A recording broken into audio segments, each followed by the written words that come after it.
Director Care, for your remarks. We will seriously look at this as we prepare the budget for this year.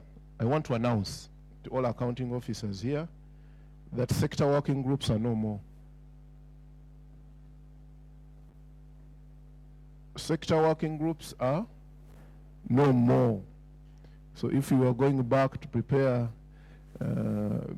water and something, sector work, it doesn't exist. What exists is the program. And what is the program, sir? That takes, which is the program? Water something and, yeah, he will let you know what the program is. And we will be addressing even our development partners tomorrow to tell them that sector working groups are no more. Sector plans are no more. What is there is a program. And as we advance in budgeting, in 1 or 2 years, the resources will be allocated at the programmatic level. You don't contribute to a result, you will not exist. And the bad news is, we are trying to map institutions, and we see very many of your institutions don't contribute to any result. And therefore it means something. You should start retooling yourselves for other things. Just like I prepare myself to retire from NPA for other things. What has come is not going backward. We have gone program, it's the highest level of planning and budgeting. We are not going backwards. And today the Minister of Finance will issue the guidelines to all of you. And by 15th, and maybe 30th, you should be able to have your program implementation plans that are aligned to the National Development Plan. And those program implementation plans are the ones we are going to use to approve your MDA and agents plans. And let me let you into something. As a group on climate change, can we come up with something of checking the alignment of the plan and the sector and the MDA, the program and MDA plans? Because I don't think we are doing it very well. A lot of the plans we have approved do not do what you people want, but we still approve them because we don't have a very well out criteria of checking alignment of all these plans to climate change. I will be very welcome if we can receive something quickly through Mr. Kagwa, ACODE, and the team. I am a different kind of animal. I use the civil society as the best technical people around. I don't fight civil society, because civil society brings us very important things. The techniques, implementation experience is full here. So your ideas are welcome to help us move forward. I thank you, and I thank you very much for attending. And I want to thank ACODE for being bold. This is now contributing to the economy, this workshop. People are so scared. The medical people have captured us. We are like in a prison. We have been scared off. We no longer got hotels. Hotels are going to close. These people are indebted. So the more of these, the more the economy is going to start coming back. It looks like we are going to live with this flu. It is not easy, but we are going to live with it. As economists, we think this economy should now open fully. So when you bring a workshop here, you're contributing to national development. Thank you, and thank you very much. I think I'm now the most senior, and I think I should be given the authority to invite my boss present today. Yes, but let us sanitize to ensure that she's not...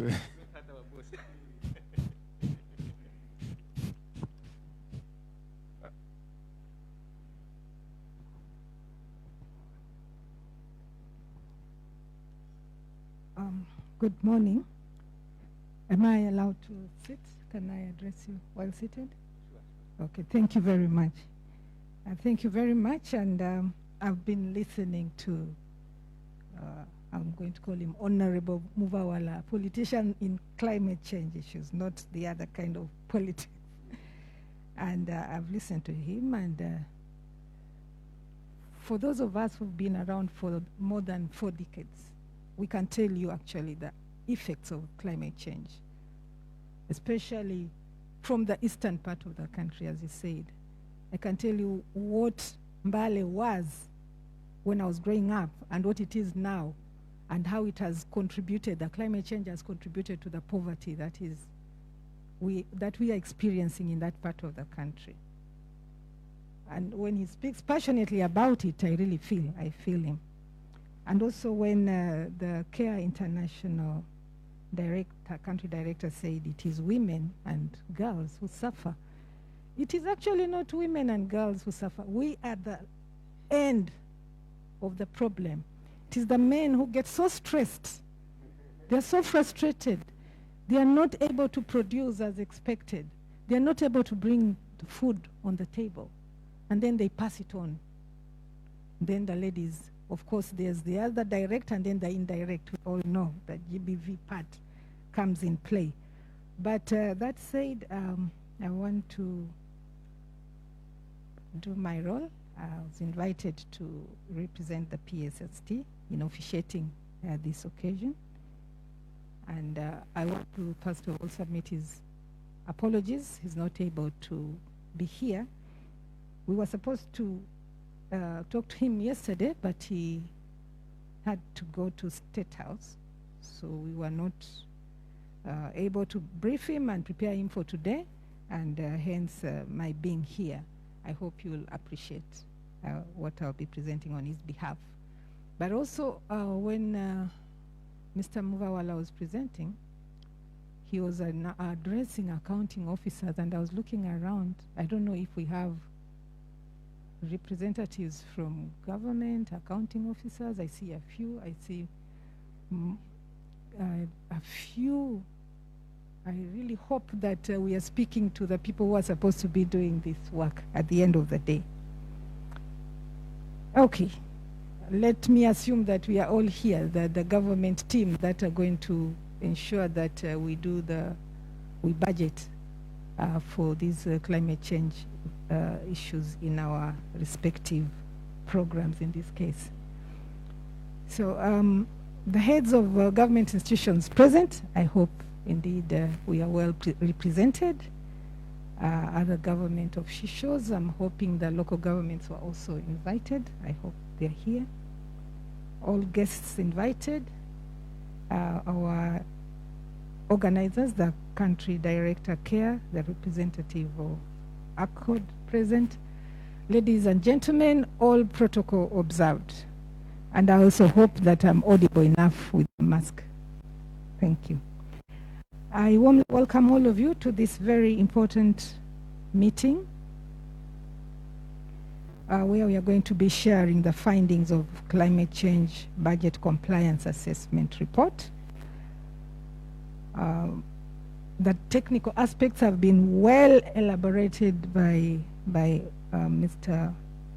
Muvawala. I will not really, I think he's competent enough to have said what he did, so I will not repeat much of what he said.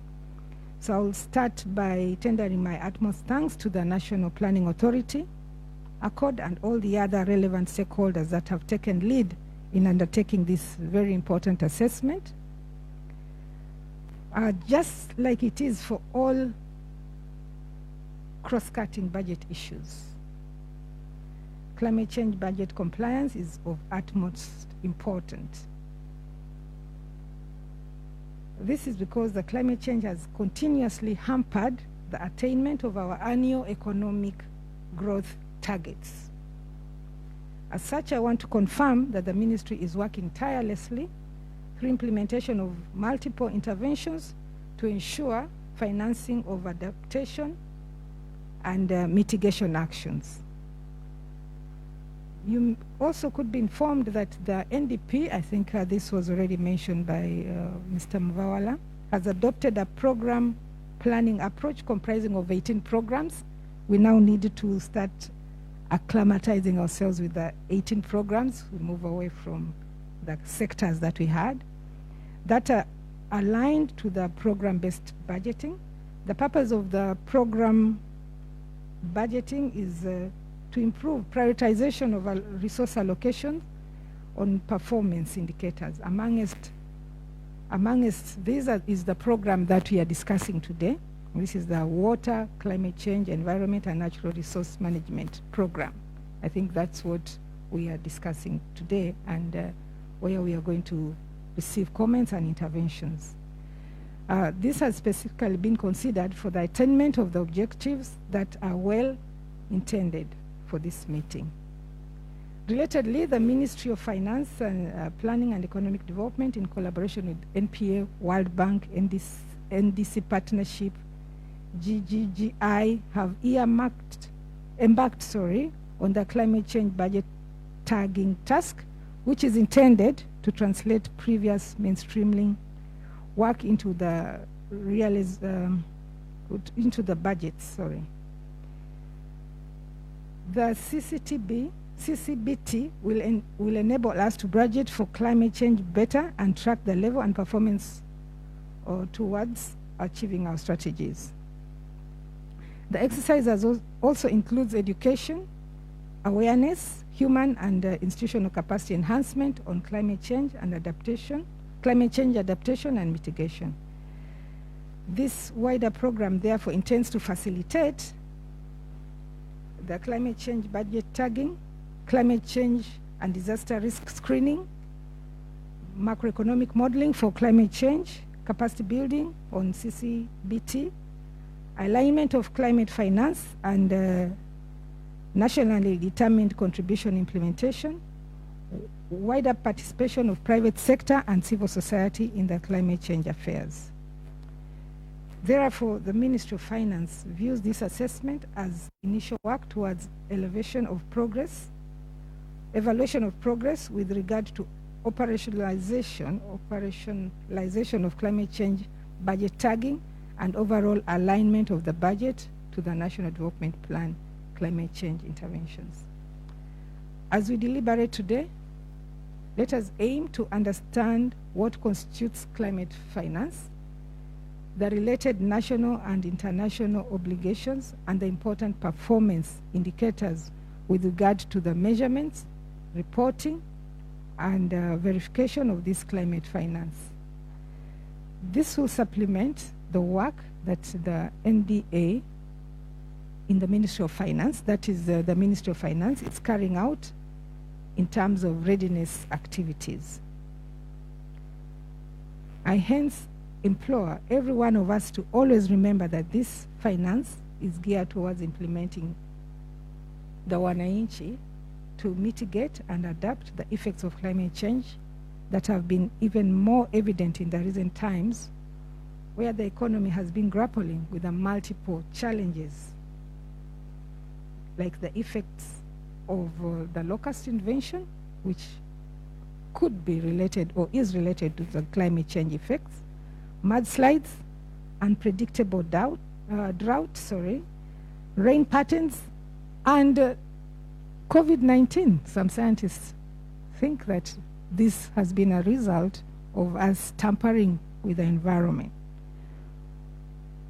So, as I conclude, I want to wish everybody a fruitful deliberation, but also make an announcement that as a part of the process of ensuring that we do track climate change interventions, not only in terms of budgeting, but also monitoring performance of the different interventions that we are making to address the effects of climate change.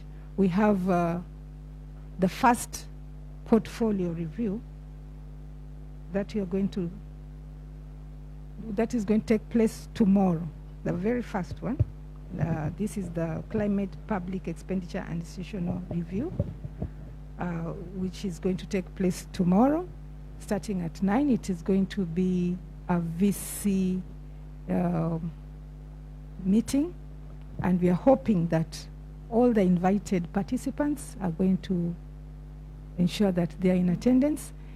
It's part of not only the budget process, but also monitoring now the performance of these programs, and also we'll be discussing the outcomes or results to some extent on all the interventions that we've made. So thank you very much, and I wish us to be very open in the discussions that we are going to have today. The presentation that is going to be made will not be discussed by myself. I have my colleagues who are going to stand in for me because I have to leave for another meeting at 9.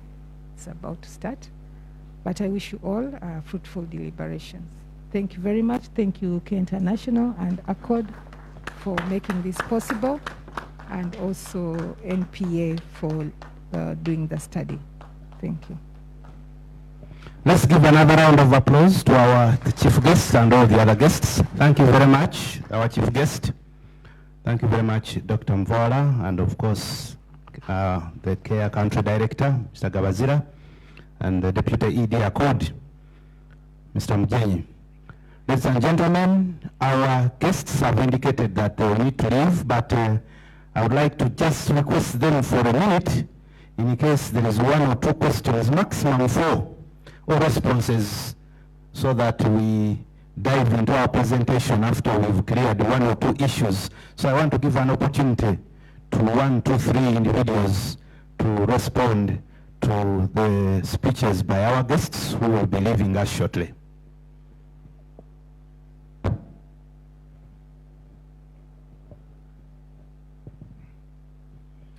Yeah, I think people are very happy, not just with the breakfast, but with our guest presentations. So let's give them another round of applause as we prepare to receive the presentation, the main reason why we are here, from NPA, the assessment report. Our guests, reluctantly, I think I will allow you to leave as Mr. Kagwa takes over the podium to give us, in the interest of time, remember this is a breakfast meeting. In school, Mr. Kagwa, you remember breakfast is 10, is it 10:30?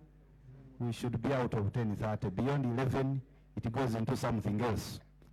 So, Mr. Kagwa, you will have 15 minutes to tell us what the assessment was all about, and then thereafter I will invite our 4 panelists who will have a maximum of 6 minutes to give their perspective of the assessment, and then we shall have a round-up in form of a panel discussion. Mr. Kagwa, over to you.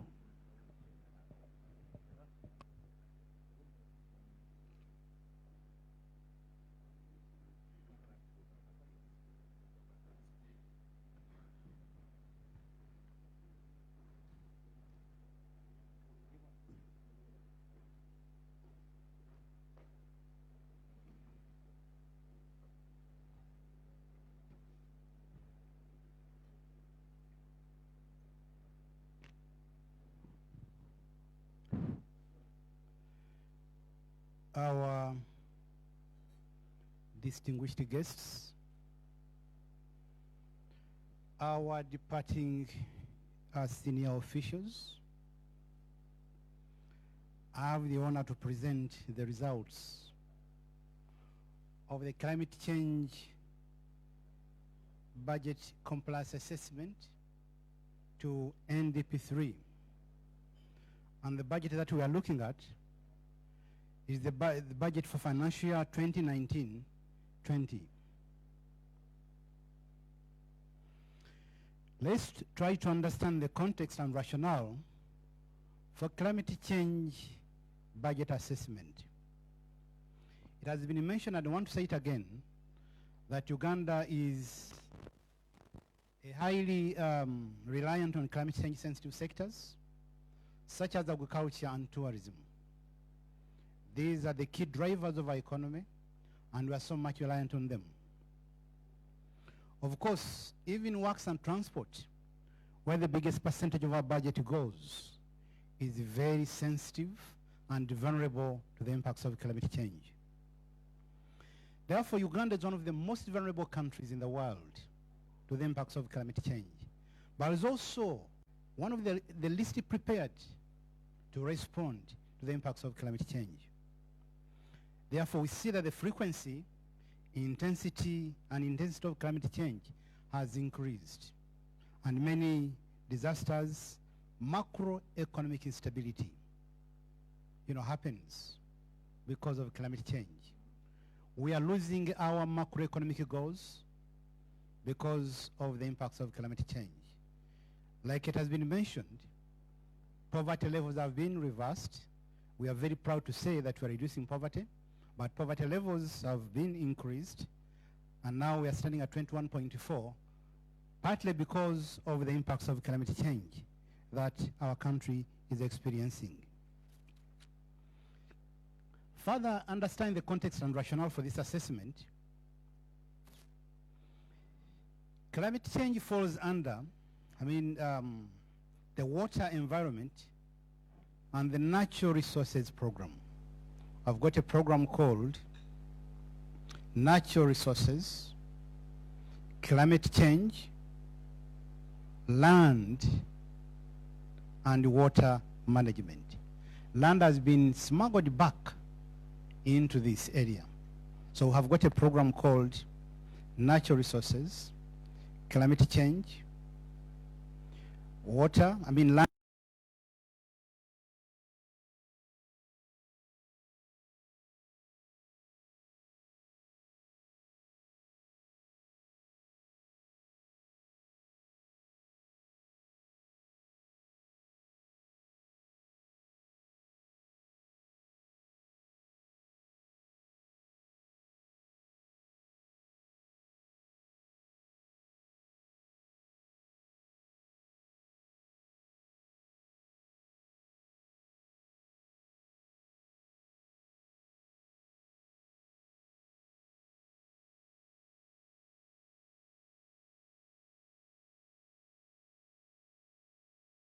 Location is made to it, for natural resources and including climate change. So we therefore want to upload the support from development partners to climate change.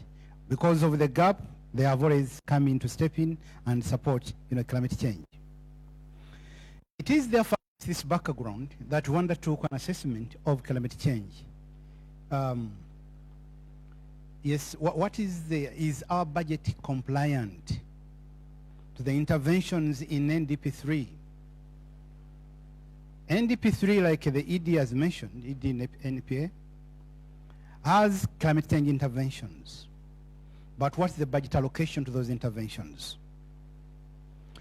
Therefore, a team from the National Planning Authority, CCD, and ACODE undertook an assessment of the compliance of the national budget to climate change interventions mentioned in NDP3. This was both qualitative and quantitative, and this data was got from NDP3, the sector budget framework papers, as well as the NDP results framework. That's how we got the qualitative and the quantitative data. What the scoring criteria, guided by the Certificate of Compliance methodology developed by NPA. Again, I want to interest you to look at our Certificate of Compliance. We've got a few copies which will be distributed to each of you or to some of you, and is also available on our website. So the criteria that we have developed is the same that we used to assess climate change. So climate change variables were identified, and how responsive is the respective BFPs to those NDP3 interventions was assessed. If a budget framework paper contained or addressed many NDP3 interventions, that was concluded to be compliance. How many NDP3 interventions are reflected in the budget framework paper? Are there resource commitment to NDP3, in the BFPs, to those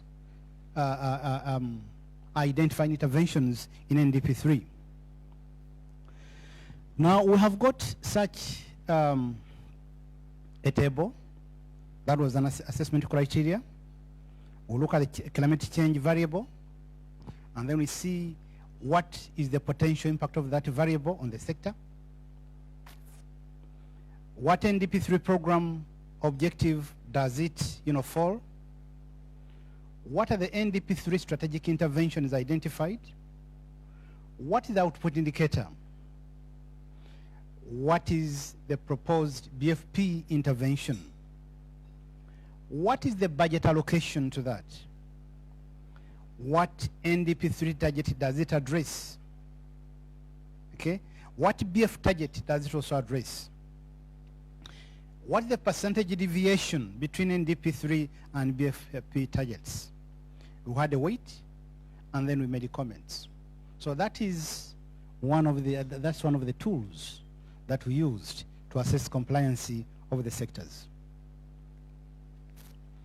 As a result, therefore, we have this table, and that table shows, next. We have the results of the assessment. Please, next slide. Yes, the results of the assessment. Those are the results of the assessment. You note that some sectors scored 0, and we gave them that because they worked for it, They worked for it. So that is how we scored them.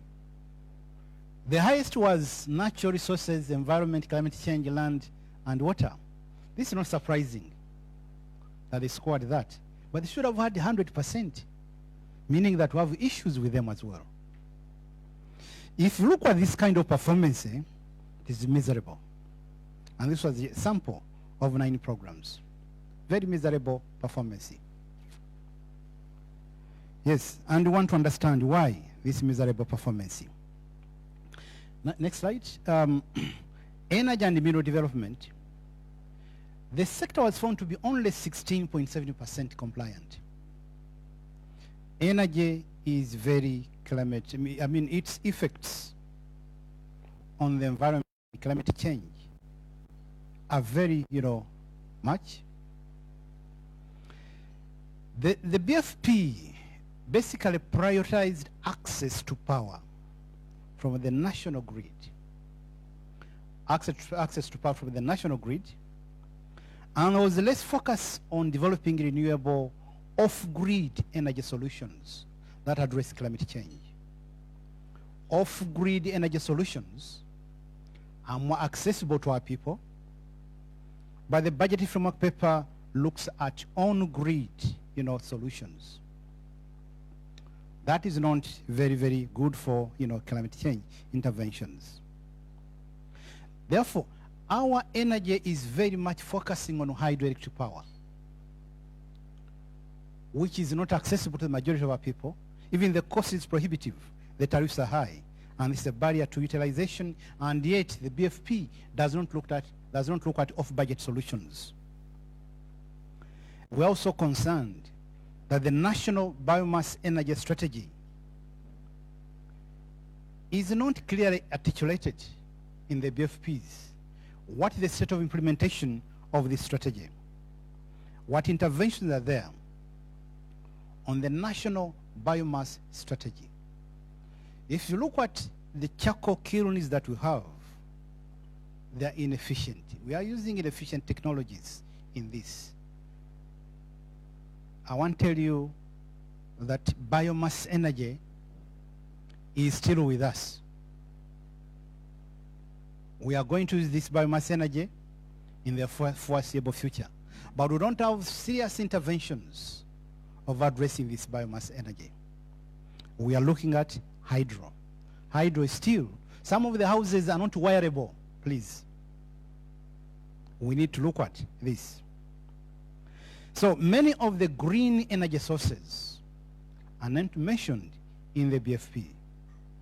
Therefore, because of this, the sector got 16.7%. Look at agro-industrialization. the compliance level is 45% with regard to integration of climate change. And our concern is that this sector has got many, MDAs. The Cotton Developmental Organization, the UCDA, which is the other one? NAGRIC. There are many. But it is only MAIF Secretariat, MAIF Center, that tries to address climate change issues are narrow. The other MDAs are not doing so much to address issues of climate change. Therefore, we found that their response, their BFPs are, unsatisfactory and inadequate in terms of, addressing issues of climate change. Of course, there are efforts to promote climate-smart agriculture. There are many guidelines, and this is where the 45% comes from. But we're saying it is not enough, especially this sector being the major sector, where the majority of the poor in this country, derive their livelihoods. Human capital. Now, human capital has got two sectors, the health sector and the education sector. Now, we discovered that the health sector, either with this human capital got zero, and we gave them zero in terms of that. They are not looking at climate change issues in their BFPs. There is no financial allocation or intervention that specifically targets climate change. The sector is mandated to address environmental health issues, but the BFP is lacking specificity in prioritization of interventions to address climate change concerns. Environmental health is very, very critical, and most of our health problems in this country are environmental health related, but the sector does not address issues of climate change. Now, when you look at education, there are so many interventions in NDP3 that the education sector should have undertaken. But we discovered that the sector did not allocate resources to those interventions mentioned in NDP3. Lightning is still striking our schools. No budget allocation to address those. Efficient cook stoves are not prioritized by the Ministry of Education. There are no direct interventions to address the impacts of climate change, and there are no financial allocations to those interventions, much as they're mentioned in NDP3. So the education sector also got a zero on that, and therefore there was no seriousness on that. Now we have sustainable urbanization and housing as another program.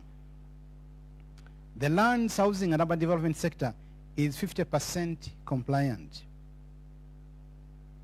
Of course, there have been some attempts in road development, like in Kampala today, where we have green roads, infrastructure coming up, walkways for the poor and all that. But we are still concerned that there is nothing, being done seriously to undertake waste to wealth initiatives. Waste is still a major problem in our urban centers. Waste to wealth initiatives, which are critical, which promote a circular economy, these are not prioritized. Wealth is still, waste is still, especially solid waste, is still a major challenge in our urban centers. Mass transportation, we have the train which only applies the Namamve Kampala. It's not working now. The buses are not on the way. So non-motorized transport is not a priority. It's only in COVID that many people were riding bicycles, but now they are reducing. So there was no resource allocation to mass transportation and non-motorized transport in the city. Many of urban areas are losing their green spaces. Urban forests are being lost.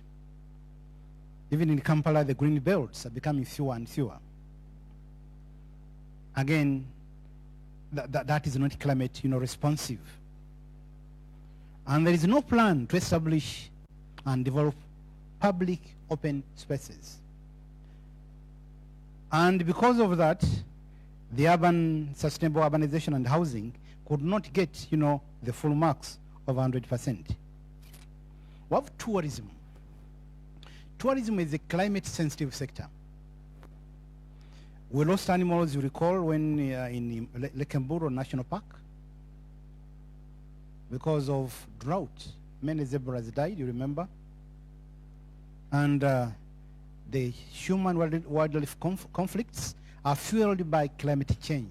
The animals run away and attack people in their homes, partly because of the drought and the lack of pasture and water in the national parks. So the sector is only 45% compliant in terms of climate change integration. And the compliance is because of OA. Tourism must go to other sectors other than OA, other MDAs other than OA. There is UTB, for example. So we found them not compliant, and it's only OA, other MDAs lack a clarity on climate change interventions for implementation.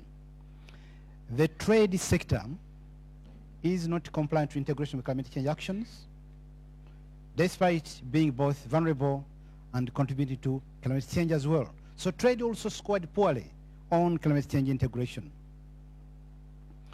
Therefore, we have the integrated infrastructure and transport services. The sector BFP got only 41.7%. And yet, there are so many relevant variables such as drought, emissions, and use of fuel, fossil fuels, use of biomass, and all that. So, climate change intervention is an NDP3 were not prioritized in the BFP of in the program of infrastructure and transport services. I want to say that up to now, we cannot measure emissions of vehicles. There are no emission standards for vehicles. And nobody has ever been arrested by police for polluting, having a vehicle which is polluting and causing accidents. That case has not been heard in the country because we don't have these. So, let's look at the natural resources. And this is where the commissioner is. The commissioner has moved out. Yes, they got 77.8%, partly because they are the custodians of the national focal point for climate change. Who is the commissioner here? But they are non-compliant. I've mentioned the vehicle emission standards which they have not, given. We need to issue carbon footprint certificates to industries that have done very well for recognizing their contribution towards carbon neutrality. This is one of the interventions in NDP3, but this has not been undertaken, and the ministry, is letting us down. So, against that background, I want to say one or two things which in the ED speech, which all of you have. Allow me to mention a few emerging issues from this. Do you have this speech of the ED?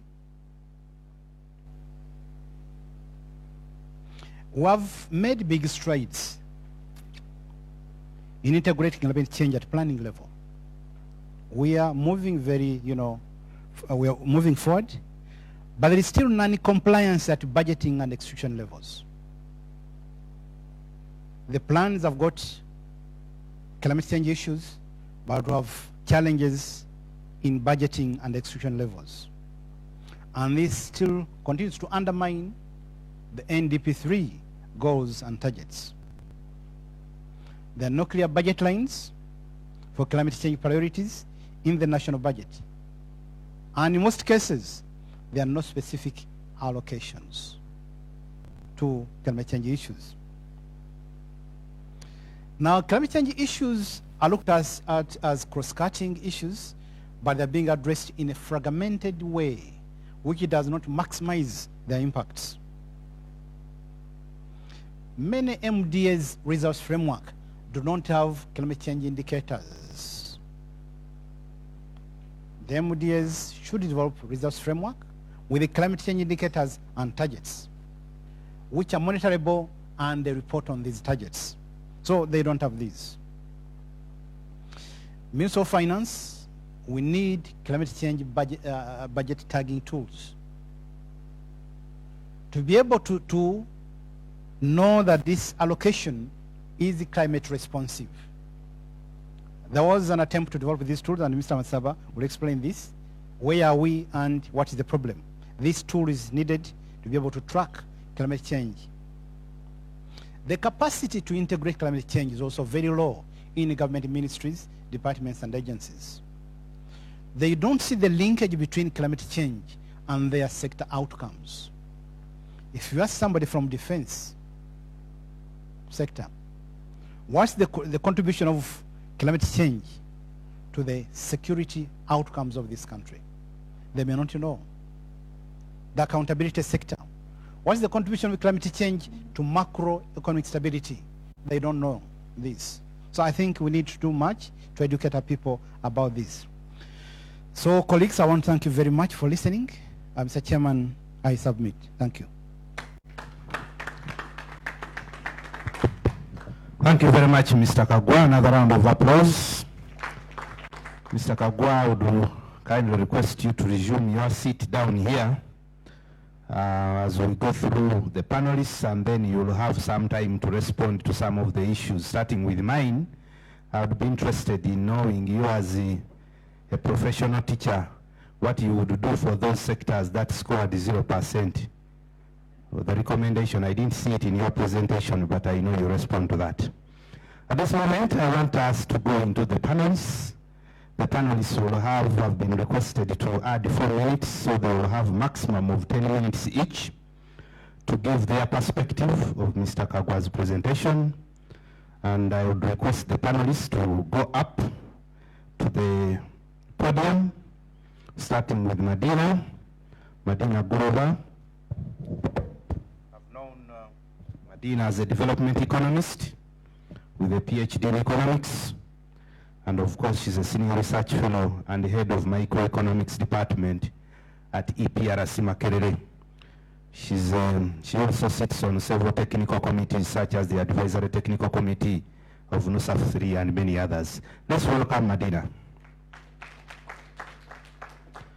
Madina should be joined by Mr. Paul Nteza, Program Advisor UNDP. He's representing the country representative. Mr. Nteza, you're welcome.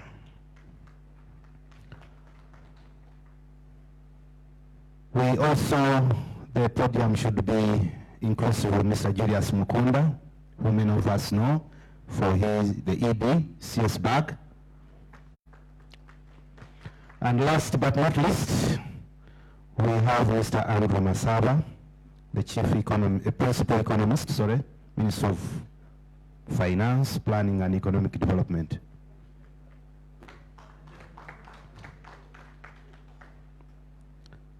Ladies and gentlemen, we are going to have a reaction to Mr. Kagwa's presentation.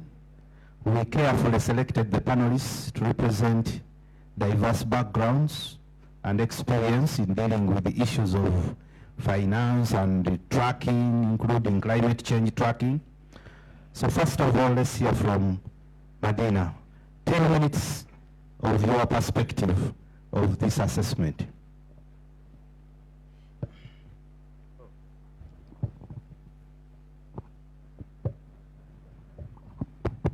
Good morning, ladies and gentlemen. All protocol observed. Thank you, moderator, for that colorful introduction, but I've also known you for quite some time. And it's good to see in the room very many colleagues that I usually interact with, even on the panel here. It's a pleasure to meet the colleague from UNDP. I usually interact with Onesmus. I hope he's also still with us on the issues of climate and environment. Thank you.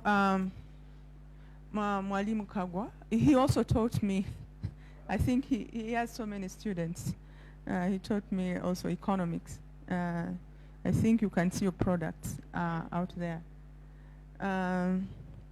The issue around the presentation today, on my perspective as someone from the Economic Policy Research Center, basically our job is to produce research, definitely, that informs policy. And what I can point out probably as more as gaps, even to inform, the analysis would have been, of course, more on issues around evidence. But what do we need to see more to ensure that the compliance is better monitored to the extent that's possible?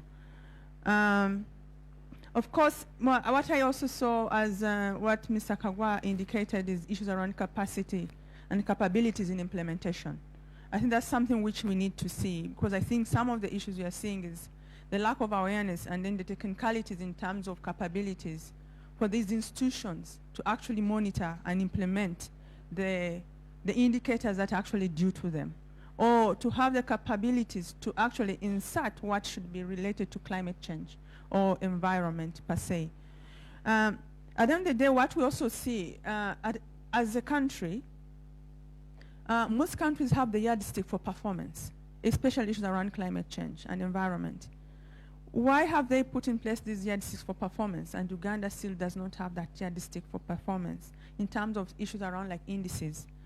We need to have that such that even the compliance to these indices, I give you at least a piece of measurement to this effect. We can also measure the progress based on some of these agreeable indicators we are having, as already indicated, and I think that's why the set targets or the percentages of compliance have been given.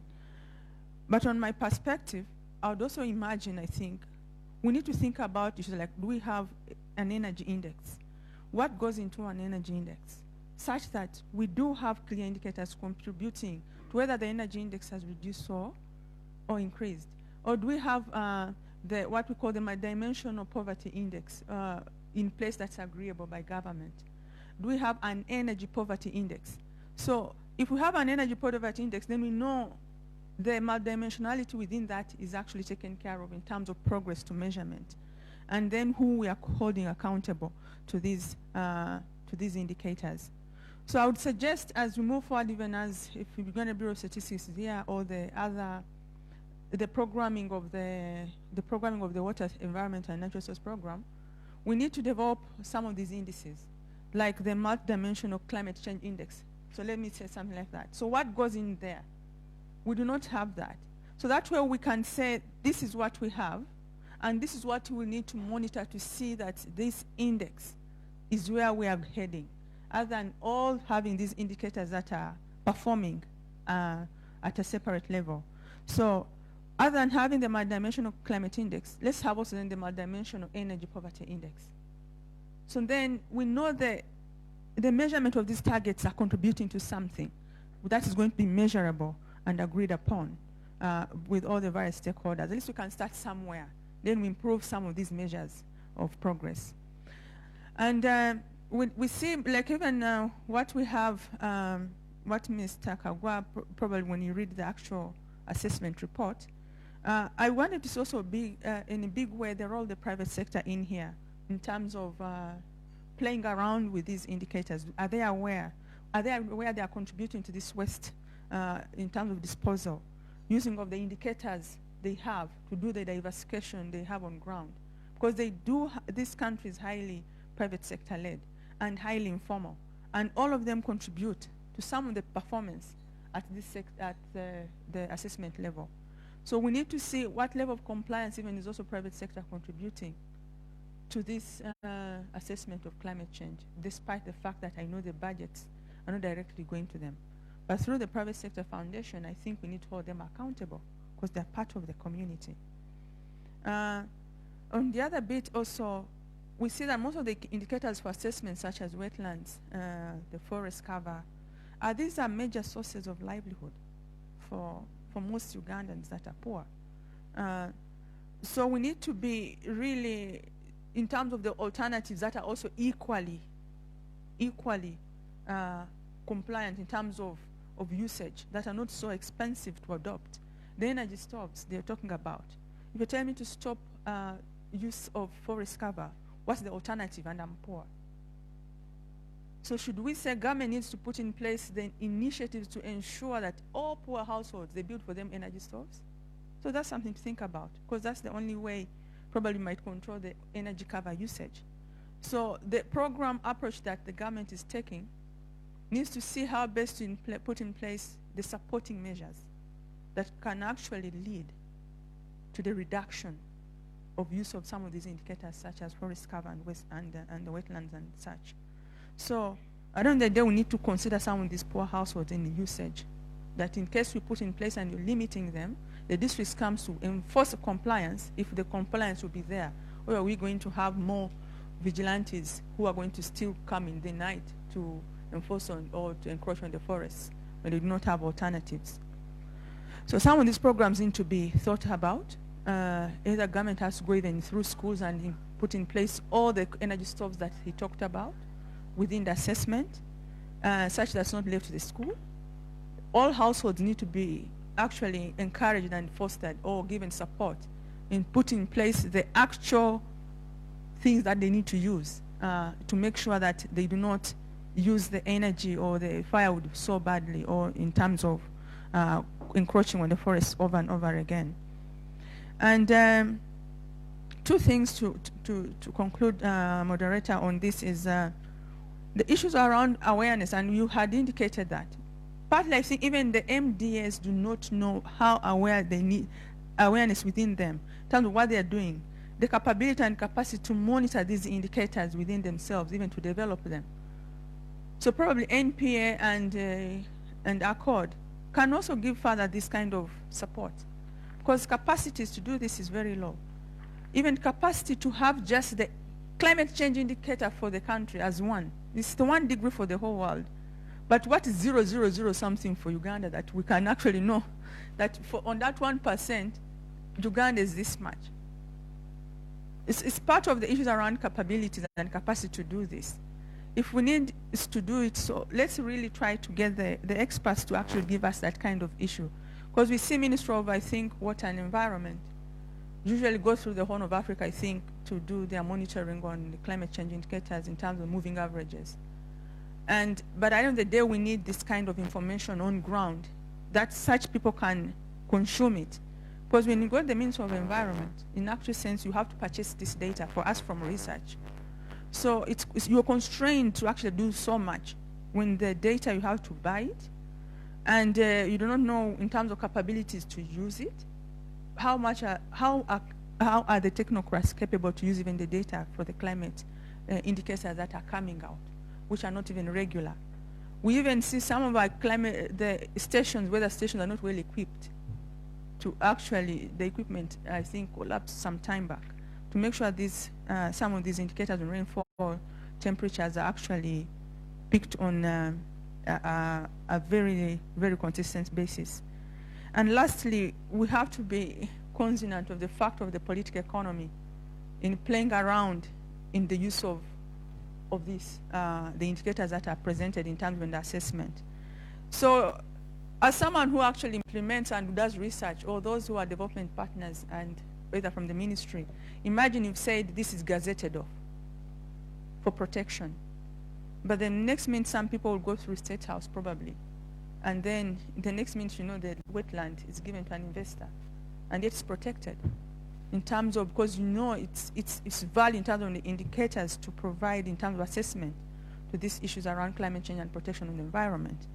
So as we do this, the political economy will, to make sure these assessments have to come from the top. So how do we do that kind of in terms of merging, that the political will is positive towards actually speaking the climate language? So we need to have that kind of bit here. We have the technocrats, Maris came. Yes, even I know Minister of Finance is here. But we need, I don't know if it's a lobbyist to go through to the president, because at the end of the day, if we have investors encroaching on this, and then you want the citizens to stop using the same wetlands that have been given out, which are indicators of these assessments. So then we do have a big problem around environmental protection vis-a-vis the political economy play within this arena. So this assessment should be consonant of that in terms of the higher level trickle-down effect, in terms of the capability of NEMA to do what it can do. As technocrats, are they respected? In terms of how can we have now this bit called the assessment of the emissions, the index itself. If NEMA can do it, do they have the capabilities and the technical equipment to do this vis-a-vis the political will to ensure that this is done, that it's not going to be surpassed in terms of usage? So, moderator and my colleagues who are hearing, so we need to see all those issues: capacity, awareness, and the political will that to do this. So we need to start somewhere, and then the data that's going to pick this consistently. At least we need to start somewhere. Let's have that energy poverty index in place, or the dimensional energy index. Then let's have this climate, whatever it may be, climate index, or a multidimensional climate index, that all these indicators contribute to. Then we know which indicator we need to actually push for more at that. Thank you very much, Mr. Moderator. Allow me to remove the mask for better audibility. As introduced, my name is Paul Nteza. I'm here representing my resident representative, Madame Elsie Atafua, who hasn't been able to make it because of other similar key engagements. I'll try my level best to stand in her shoes.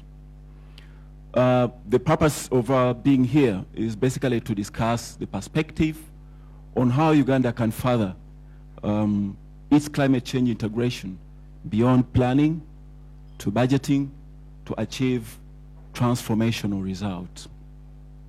I would like to appreciate the Planning Authority for their leadership, as well as ACODE and other civil society organizations who have been party to this presentation. Would like to also appreciate the long-term cordial working relationship as UNDP we have had with the National Planning Authority and other development partners. UNDP's efforts to support integration of climate change in planning and budgetary processes comes afar, but I would like to bring up a point where in 2019, we held 5 breakfast policy series where we supported stakeholders a dialogue to inform preparation of the NDP3. We, as aware, most of us have masks, social distancing. We have COVID-19 playing a part into this relationship with climate change. And there are dire consequences for socio-economic and ecological systems. We are increasingly witnessing multiple dimensional shocks that are interconnected. We are saying that if countries are to better mitigate and adapt to multiple shocks, the integration of climate change into budgetary processes provides an important pathway for national financing of climate change response. However, one of the biggest challenges to achieving climate change resilient development is the substantial gaps in climate finance that limit public and private investments to climate actions. In Uganda, for instance, millions of people, poor people, are at risk of food insecurity, increased malnutrition, particularly amongst women and children, and the spread of infectious diseases following crop failures, water scarcity, and reduced agricultural productivity. According to the assessment report for the Certificate of Compliance for the annual budget financial year 2019-2020, there are no clear budget lines and provisions, as already alluded to. Climate change initiatives are in most cases implemented within broad outputs and to a larger extent without specific budget allocation for interventions. That's why Mr. Kagwa here, in his presentation, has led to some programs being awarded zero, as if they don't exist. This calls for joint efforts by government, development partners, and the private sector to increase financial resources allocation, allocate budget, and leverage public and private sector financing. Institutionally, UNDP has been supporting the government of Uganda in strengthening governance and policy frameworks, inclusive leadership, transparency systems, and scaling up of climate finance and private sector engagement over the years. UNDP has also been providing policy and institutional strengthening to address climate change, technical and financial support to implement several climate change adaptation and mitigation initiatives. UNDP has supported several programs and projects. The elements, I could mention a few: integration of climate change and other cross-cutting priorities into the third National Development Plan, NDP3, elements to do with the Paris Agreement, elements to do with the private sector engagement in climate action through development of risk mitigation and financing initiatives, online digital reporting, tools to enhance government reporting on contributions of the private sector to climate change and the SDGs. UNDP, we are supporting integrated waste management and biogas production for energy. We have supported integrated monitoring, reporting, and verification system. And of course, we have also supported the National Emergency Coordination and Operations Center, the NECOC, since 2014. Over the last 5 years, UNDP has supported the automation of climate information system and built capacity for forecasting. We are continuing our supports with community resilience through wetland ecosystems and associated catchments in the 24 districts in Uganda under the support of the Green Climate Fund. We've continued support on climate smart agriculture with funding from the European Union, together through with the common markets for Eastern and Southern Africa. We are continuing our support, and most recently through the Youth for Business Innovation and Entrepreneurship Facility, which was launched last month by His Excellency the President of the Republic of Uganda. We have in this facility an initial volume of up to US 15 million in grant resources and up to 200 million US dollars in concessional loans. Moving forward, the UN, under the UN Sustainable Development Framework, originally known as the UNDAF, UNDP is undertaking its new country program document, which was launched, approved last week, the one of 2021 up to 2025. We will continue to strengthen resilience to climate and disaster risks, address drivers of disaster risks, strengthen risk governance institutions, laws, policies, as well as integrate disaster risk reduction. At the center are nature-based solutions and technologies which will be promoted to enhance agriculture production, including strengthening at the national and local government levels. You remember the ED, NPA mentioned the lack at the district local governments. This we will continue to support, including the National Emergency Coordination and Operations Center, to deal with disasters such as the ones we are facing currently, COVID-19, and then the floods. Specifically, UNDP will support the integration of climate change into national development planning and budgetary processes through the following processes. To support the Ministry of Finance Planning and Economic Development to operationalize the climate change budget tagging tool, which in turn shall support the mainstreaming of climate change in public financial management. The initial process was supported by development partners, including the World Bank, and now it is important that this tool is operationalized so that it is utilized in the country.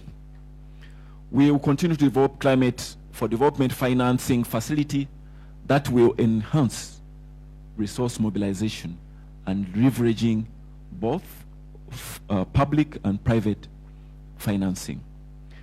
At UNDP, we are developing a new energy program covering the new country program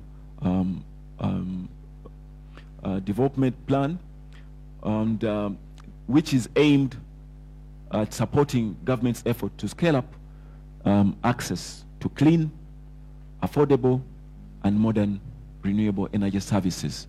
It was mentioned here in the presentation by Mr. Kagwa that it got a meager 16.7%.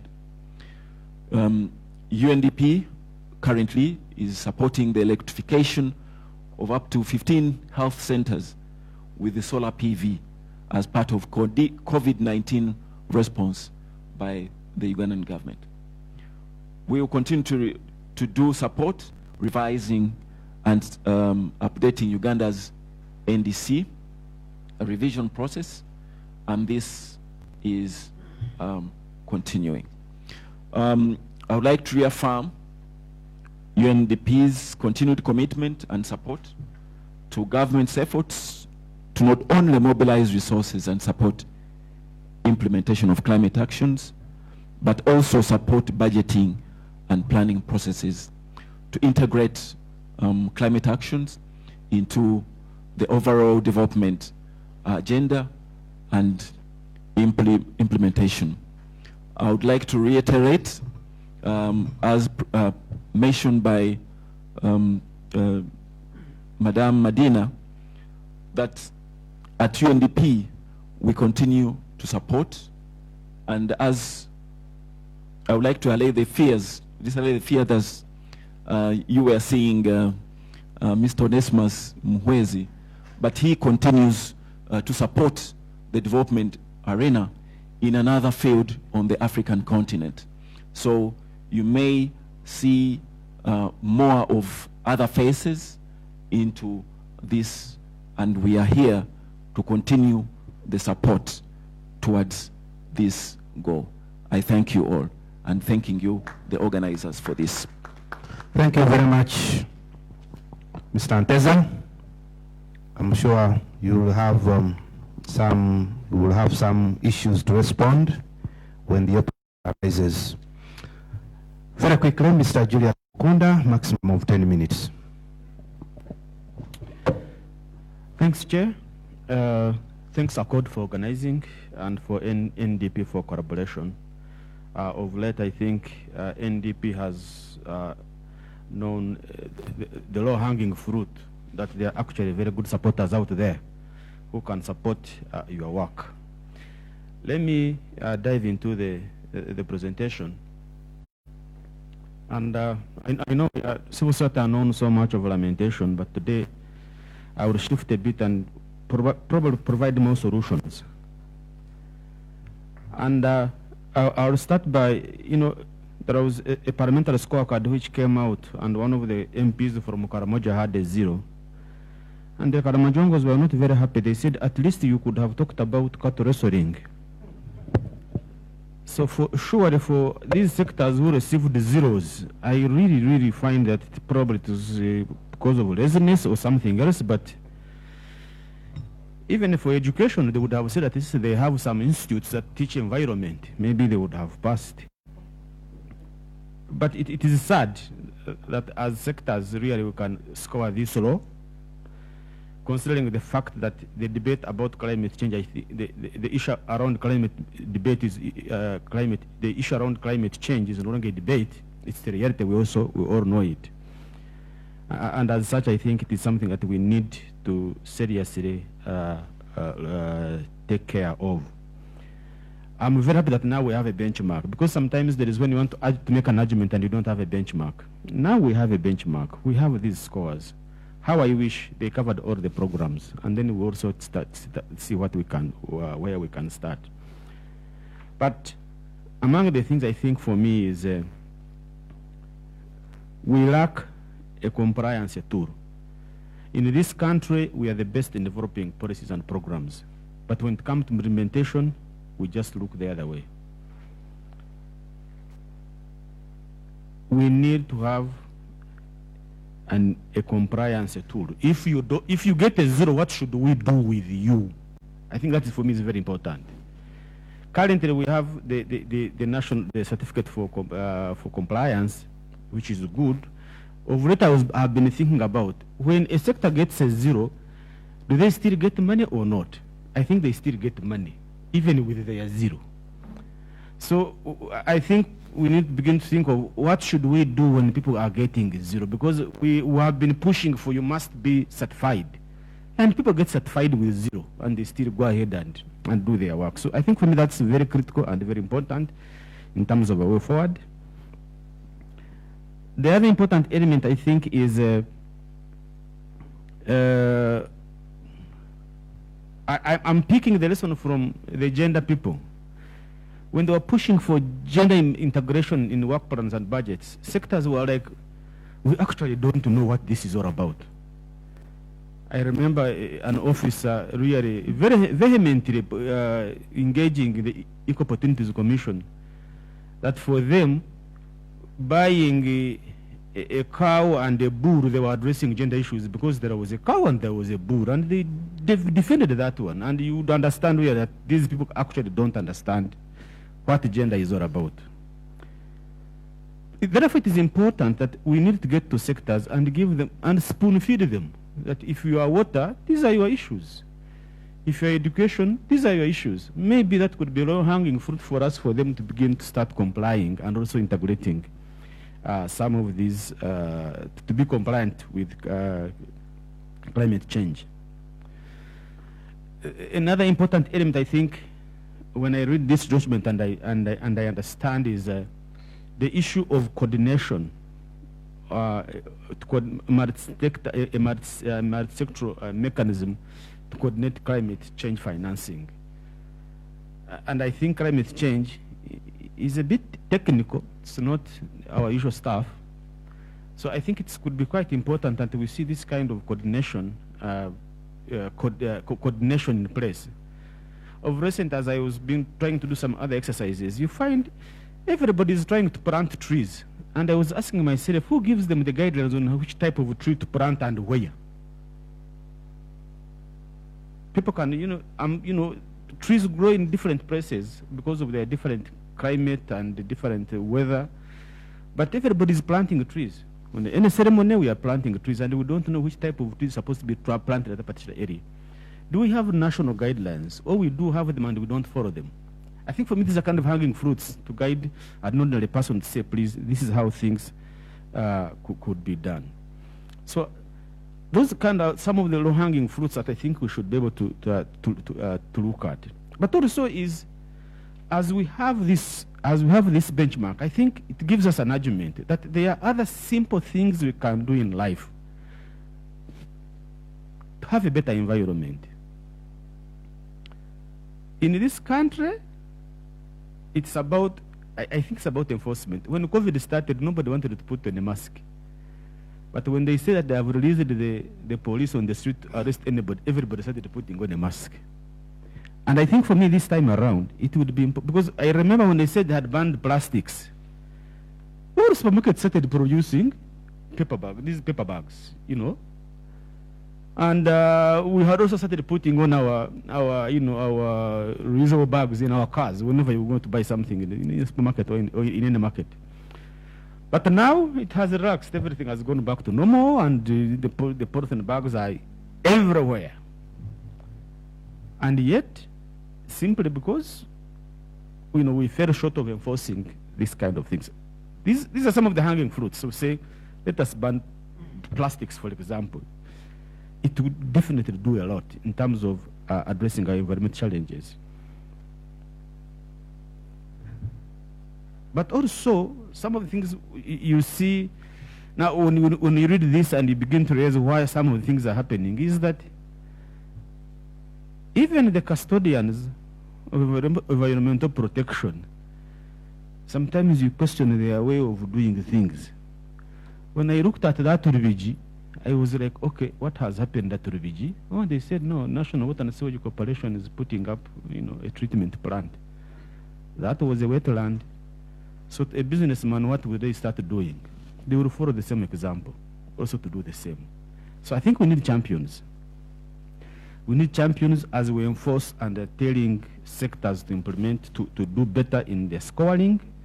I think one of the things we need champions so that we can able to say, look, this is how things are supposed to be done.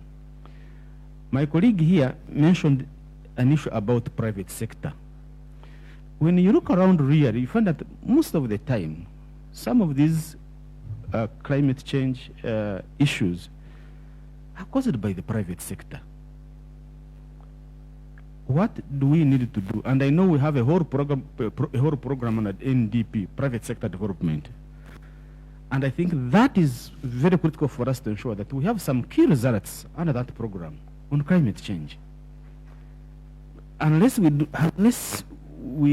do that, I think we are going to leave a very big player in our fight for a better climate to help us ensure that some of the issues are done. And I'm looking forward to see how the private sector can play a very critical role in terms of ensuring that we have a better climate. In trying to enforce this and get these scores and explain to the public and everybody, I think we also need to mind so much about the alternatives outside there. And I usually try to be an ordinary person as possible as I could.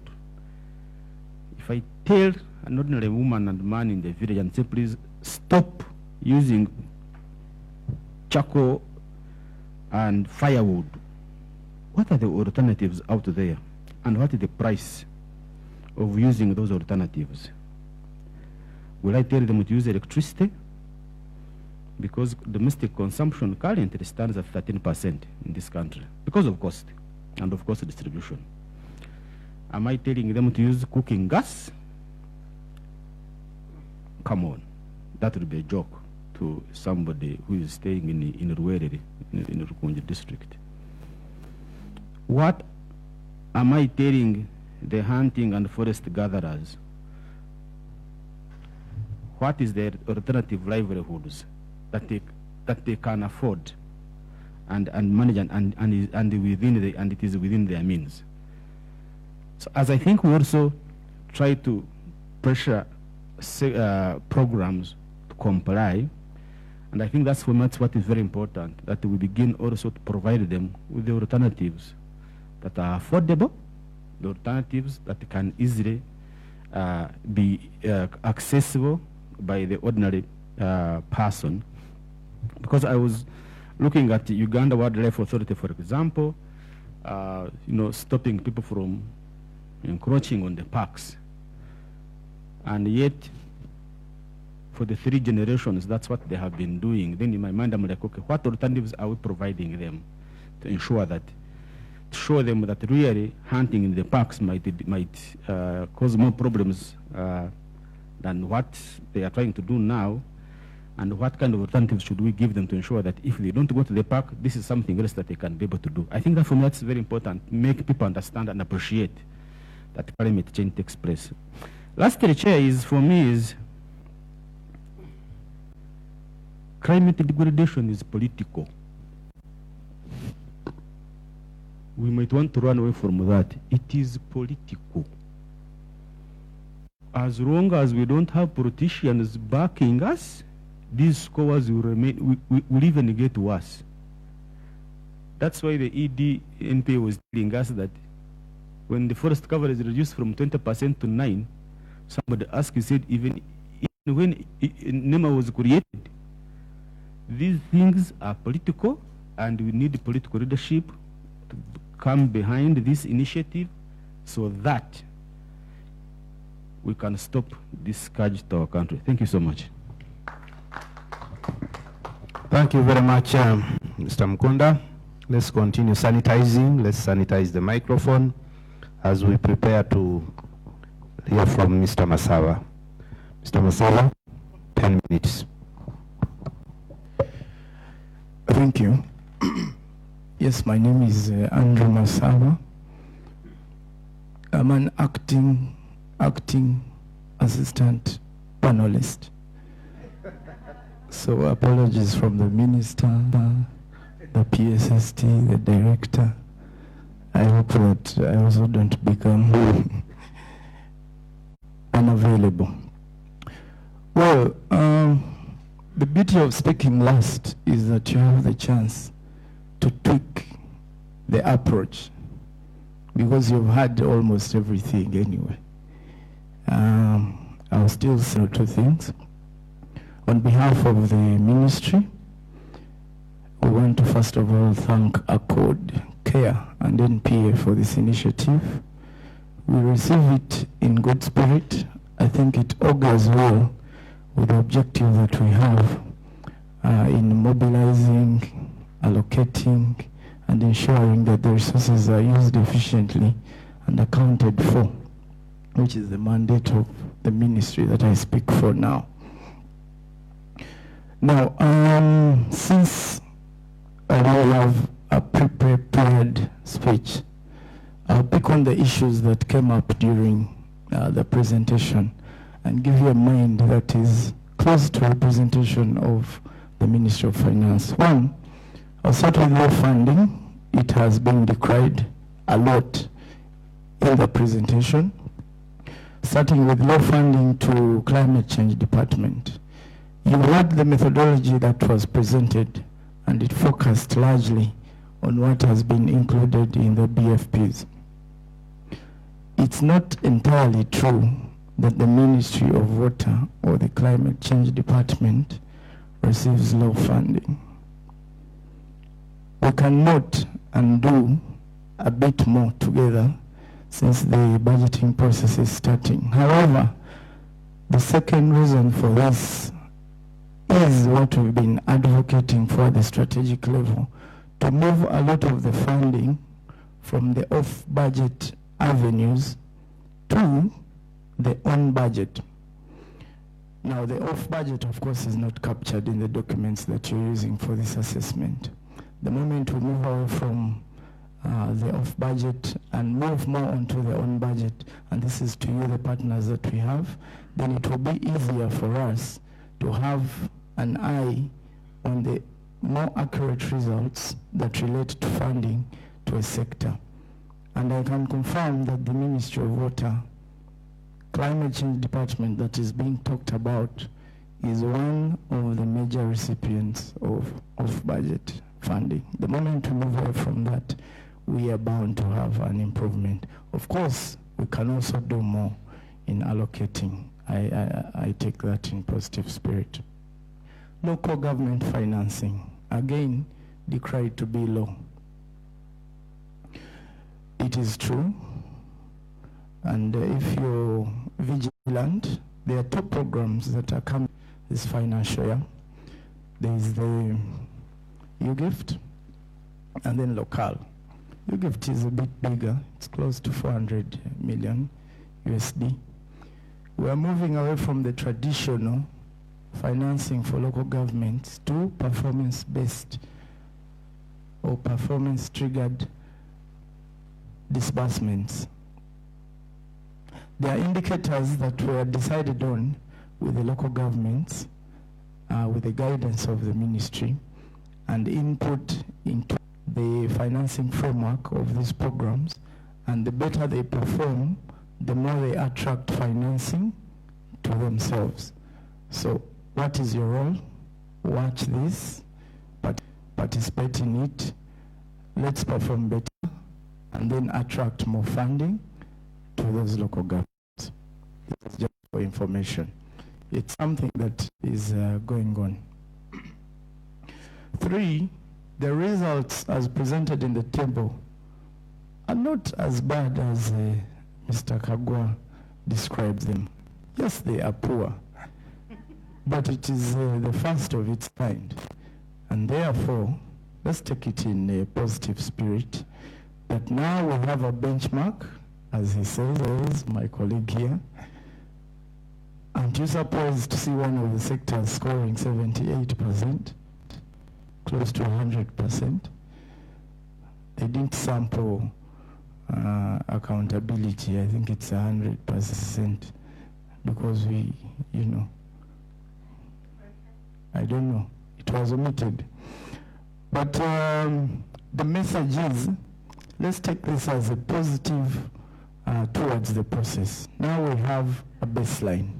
How do we work towards improving the results that we have? 48%, 50%, 61, 70. They're not entirely bad. Supposing you had a report or a table with 0 and 0 and 0 and 0 and 0, then how would you feel about it? Let's take it in a positive way. Let's provide more solutions. Let's not fight each other. And I think we can do a lot together to have the next report reflecting much better. Colleagues have already proposed some of the things that we can do. That index that they propose will go a long way in solving this. There is a mix-up in the presentation on off-grid energy vis-a-vis off-budget. You need to correct it. It's not true that all off-grid is entirely off-budget. We have off-grids that are funded through the budget. I feel that it was a bit misleading in the presentation, and therefore it should be corrected. And if we are to have the on-budget ones considered as such, then I think the results are bound to also improve, albeit not so much, but a slight improvement is also an improvement. We can check that to improve the results. There are sector-specific issues. It's so bad that the accounting officers are not here. But I think that it should be taken forward, NPA, ACODE. We should make sure that we disseminate these to the sectors that participate in these programs to ensure that they note these issues, more particularly because we are starting a new cycle, and this can be a good input with regard to their prioritization to feed into the new budgeting cycle. So let it not stop here. Let's move it on. We shall also note it and share it with our budget colleagues. But then if we do that alone, then it may not serve the purpose. There are very sector-specific issues, and the budgeting process is a bottom-up. It's not a top-down. Okay.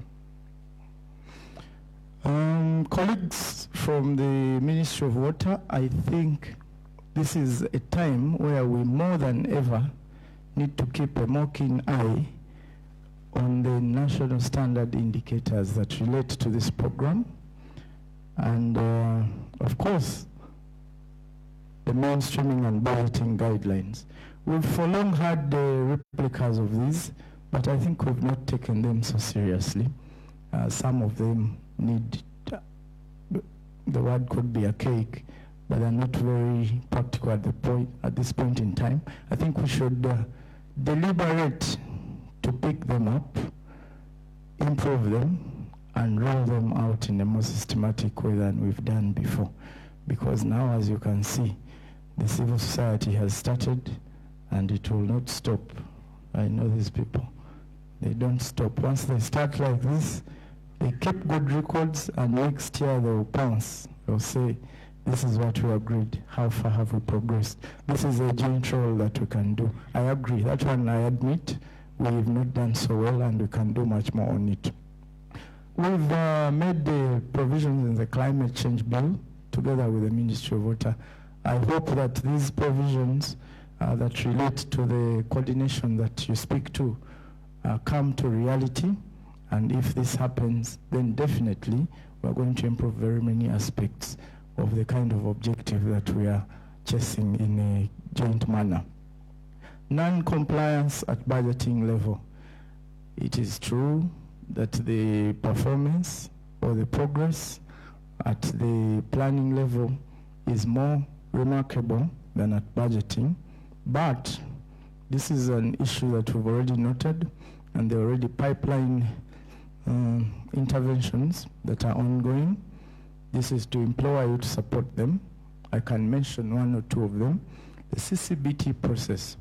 It has been mentioned in the speeches that were given here and in some of the panelist submissions. Climate change budget tagging. We started this to improve the kind of outcomes on this issue. However, we had a challenge, two challenges. One of the main sponsors of the process pulled the plug in the middle of the process, and we could not proceed. You know the funding cycle. Once you lose financing in the middle of the year, the chance you have, if you're the custodian of the PFMA, is to take opportunity at the point of initiation of the next programming cycle, unless you want to do contrary to what you've put in the law. So, what has happened? We are happy that you've had UNDP. UNDP has confirmed to us today that they are going to jump onto the bandwagon. We have GGI, my good friend Dagmar is here. They have also indicated support to the process. Even in-house, we now have a chance to have domestic funding allocated to this cause, and I think that now we are going to move in a more organized and faster way that would please all of you. I call upon you to work together with us on it. It will definitely come on board. Alongside that, we have educative programs. We intend to develop the tools, but also educate the users on how to utilize them. And then, of course, we rely on the likes of ACODE and CARE to roll out these educative programs. We can have a training of trainers, and then those TOTs can train the rest. Now, there are one or two things that are ongoing within the ministry. I could have spoken about some of them, but there's a lot that's going on. It ranges from the policy to the more operational ones. With regard to policy, of course, we have the specific to public finance management that we take lead on, but we also have participation in the formulation of policy that relates entirely to climate change issues. And this is a support role that we play. We don't take lead on it, but we support the CCD, the Ministry of Water, on this. Leadership. We continue to take leadership at the level of budgeting. Through the budget call circulars, you've seen the improved calls. Initially, it was inclusion of statements. Now it has gone beyond that, and the compliance is surely improving. We plan a CPEIR, Climate, Public Expenditure and Institutional Review. It is budgeted. UNDP is supporting the process. We think that this will take us beyond the kind of results that we have today to wider results that can inform the next reporting cycles. Resource mobilization and tracking, this is a core role. We'll continue to do this. As you complain about the low budgets, you know about the 30-70% split, and it is looked at as such, because of the issue that I've already raised, the off-budget challenge, we need to improve what we record on budget so that we can ably track using the CCBT that we've talked about. As the NDA, we want to improve the kind of cooperation. We have readiness programs that are running, and they intend to achieve so many things. Communication strategies, country programs. If you talk of alignment to the NDP3 and the vision and the specific strategies to climate change, then a new country program that has been developed through consultation from all of you and the ones who are not here, it takes cognizance of the Green Growth Development Strategy, the National Climate Change Policy, the Vision 2040 and the NDP3. We think that if we embrace this and use it in our budgeting, then we are likely to improve the kind of outcomes when it comes to the secondary objective of alignment to the NDP3. I'll stop at that. There's a lot more that I can speak to in the question and answer session. Thank you very much, Mr. Masaba. Another round of applause for our presenters, starting with Mr. Kagwa, Madina, Paul Nteza, and of course, Julius. Now, in light of the complexity of COVID, as chair, I'm adding another SOP to this meeting, and I think it should apply to the whole country. We are not going to move the microphone around the plenary. This is a small room. I think we can hear from each other. So I'll just ask all of us, please wear your masks, and we are going through a brief discussion of about 20 to 25 minutes. If you have a reaction, we expect people to react to the different sector performances. Mr. Kagwa, I already have my question, and I expect more questions. So, if you have a reaction, a point to raise of the presentations made, you'll put up your hand, and if I pick you, remove the mask and try to raise the voice, because we are really trying our best to deal with this monster called COVID-19, which some of us fail to understand every passing day. So the floor is open, and make the question or comment very brief in the interest of time. Remember, this is a breakfast meeting. We should respect that. So by 10:45, we should really be out of here.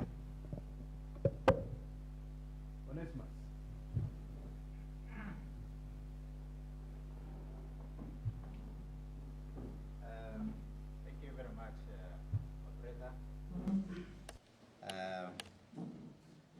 In the interest of time, I think you've already thanked them, so I should not go into thanking them, but definitely we are very, very, very grateful for that contribution. And mine is to Masawa, basically. And Julius talked about coordination. And most of the time we talk about, governance challenges, and we fail to touch what are these governance continue actually to evade us. And coordination is one of those challenges. And as you spoke, I started picking some of the coordination challenges. One, the Minister of Finance issues you call them the budget call circulars, and you ask the accounting officers to integrate these issues in the budgeting process. Now, NPA has supported now the assessment. And I think that when NPA is doing this, it is actually, you should be doing it together. Because you are also very much interested in knowing whether actually the accounting officers have complied with the call. But if that doesn't happen at that level of doing this together, so some of the comments actually you are raising wouldn't arise because you would have been actually working together. But the last bit is, even when it comes to dissemination, now that we have this product, I think Minister of Finance could be very, very helpful in disseminating this, because now you have a feedback to the accounting officers in terms of whether they complied with your budget calls, circular or not.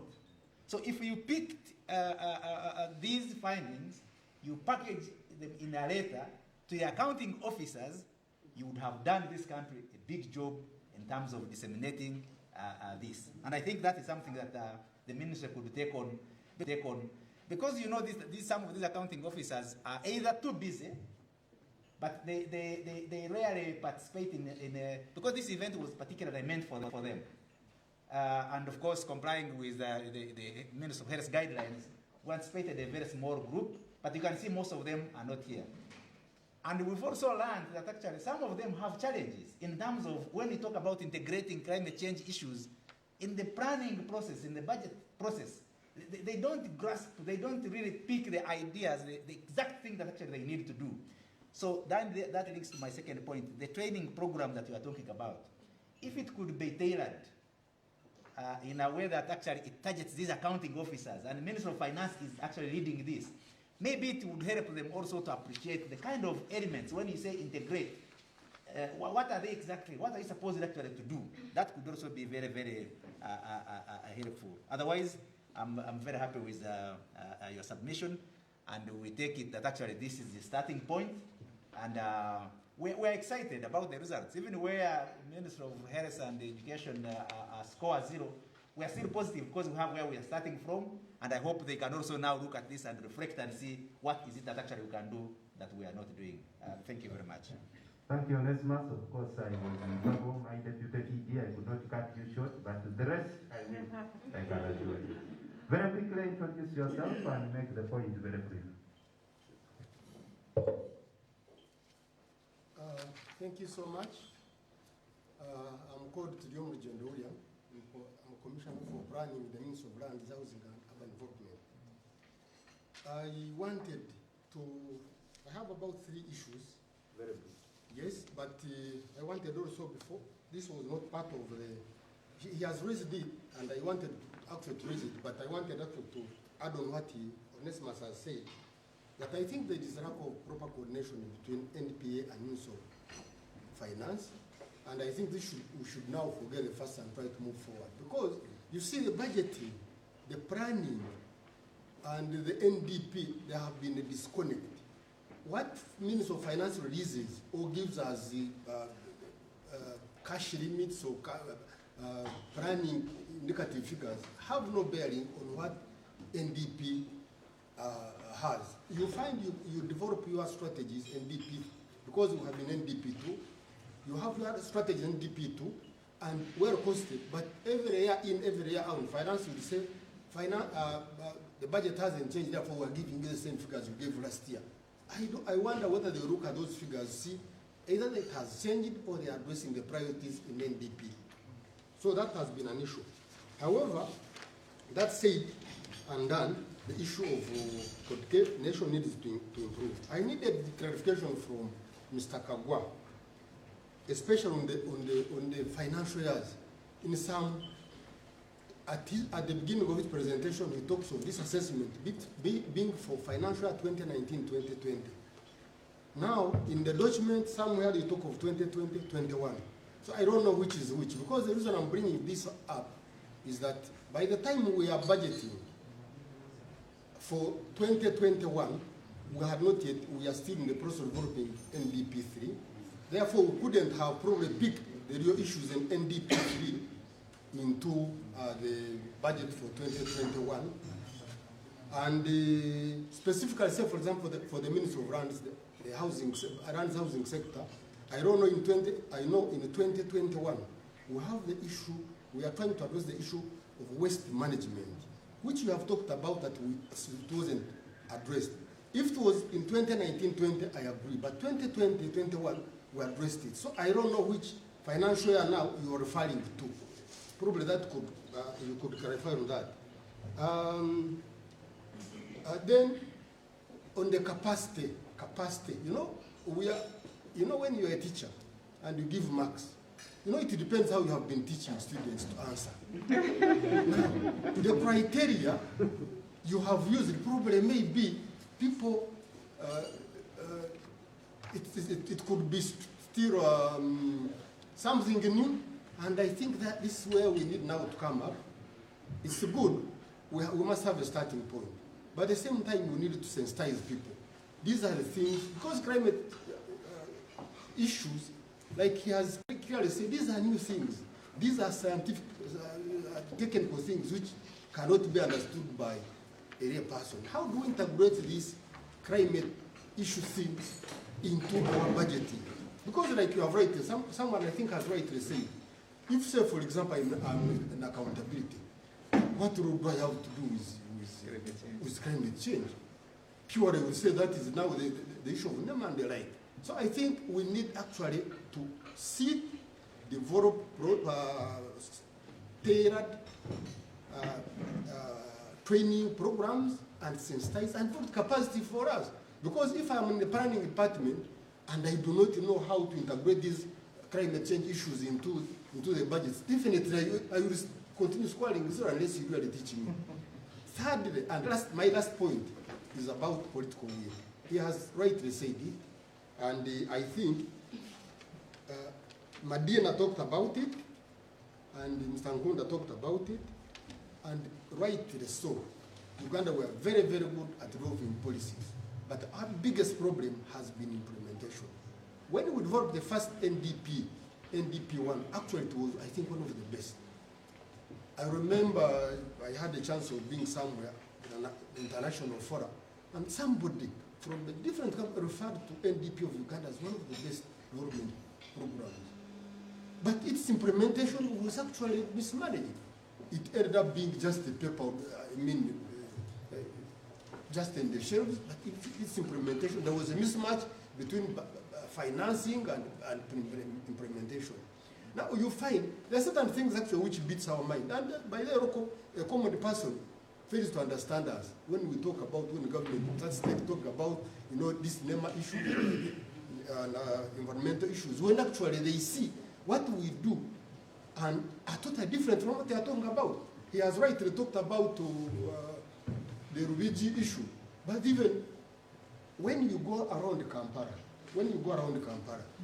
you see very vividly where people are encroaching on swamps, on wetlands, and this is even where NEMA is. But we pass on these things and as if we are not seeing them. By the time somebody puts up a building, puts up something, then they start saying, oh, we are going to destroy. No, well, in the first place, when they started, where was NEMA? Where was government? Why did we wait for it to develop and then we start saying about? Recently I saw about the green belts, for example. I saw at the City Square, Centenary, no, City Square, I have seen judiciary putting up a mega structure. Now I can see City Square being narrowed. How are we going to maintain these green belts when we actually, in the government, we are doing the opposite of what we are talking about? Thank you. Yeah, thank you very much.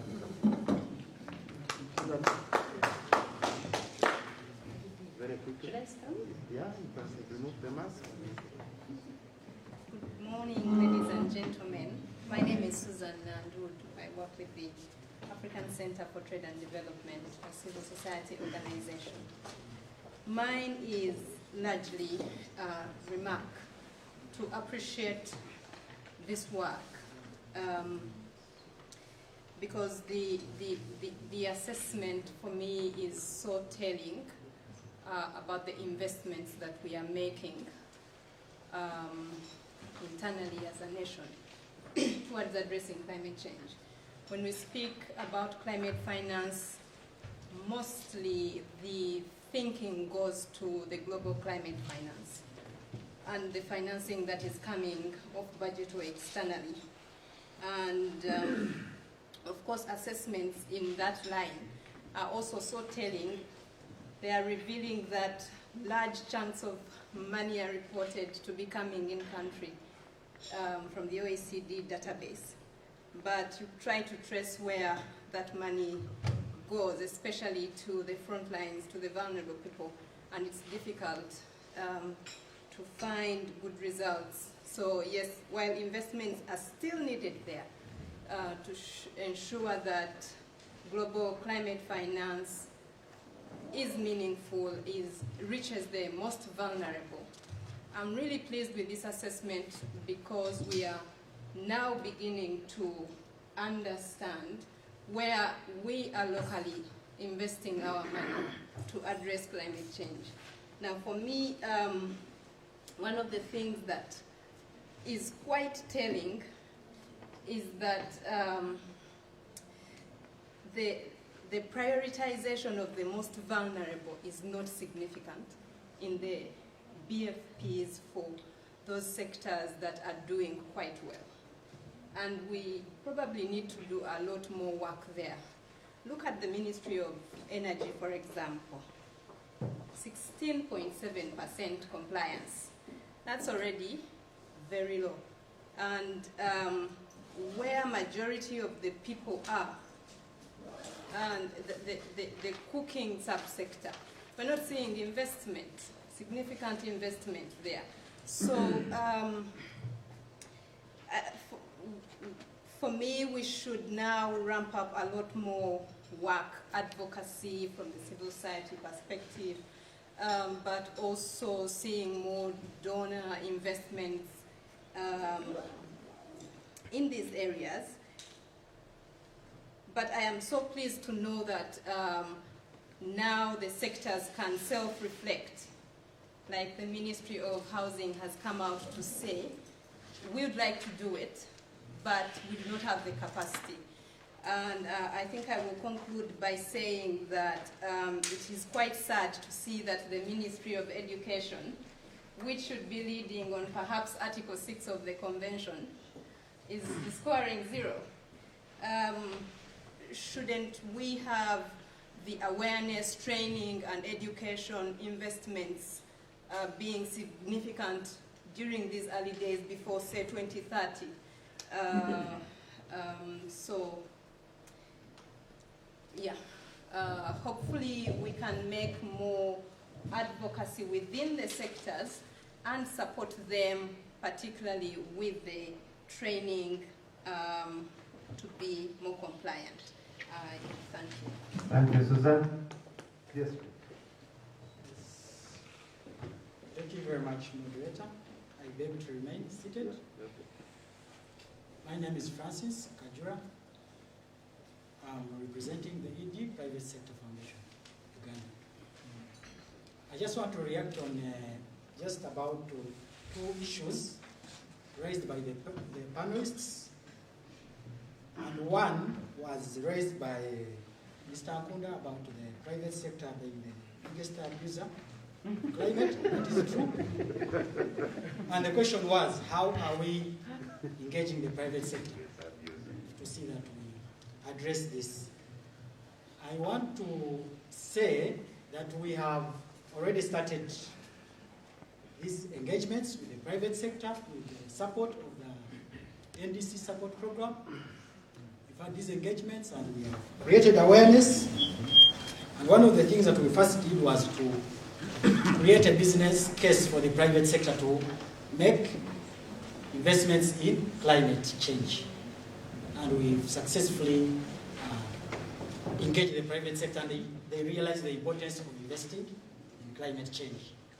But of course now we have to go back to the challenges they are facing, which is of course now financing. So now the challenge should be, how do we support the private sector to access financing, which there is, of course there are sources available, but the private sector is still facing challenges there. I also wanted to talk about issue raised by Madina on supporting households to adopt their green energy technologies. How do they move from the biomass? I think the issue here should be, I want to suggest an alternative that we should look into, come up with programs that can support actually the private sector companies or incentivize the private sector companies to be able to access or to provide affordable green technologies, so talk of solar products to these households. If they can afford, I think they can move away from the biomass, from the firewood, so on. Then finally, I have seen some sectors scoring zero, and probably for me, I want to say that entirely, mostly, we shouldn't think that these sectors are not doing anything. Me, I think the problem also could be on probably lack of a monitoring tool. I think there is something that they are doing, but it is not captured. If they, I understand the Ministry of Water is developing a monitoring and reporting tool, MGRP tool, to be able to capture the contributions of different MDAs to the climate actions. So once that tool is in place, we can be able to even capture the little work that they are doing. And I believe there is something that they are doing. Thank you. The private sector as itself is already working with the support of the UNDP. Under the NDC support program, we have already developed the online reporting tool, and we can easily capture or track the contributions of the private sector to climate actions. And the most important thing is that let's be able to capture the little that we are doing. Thank you. Thank you very much. Let's have a couple more, and then we have response from the panel. Yes. Let me stand. I've been sitting for long.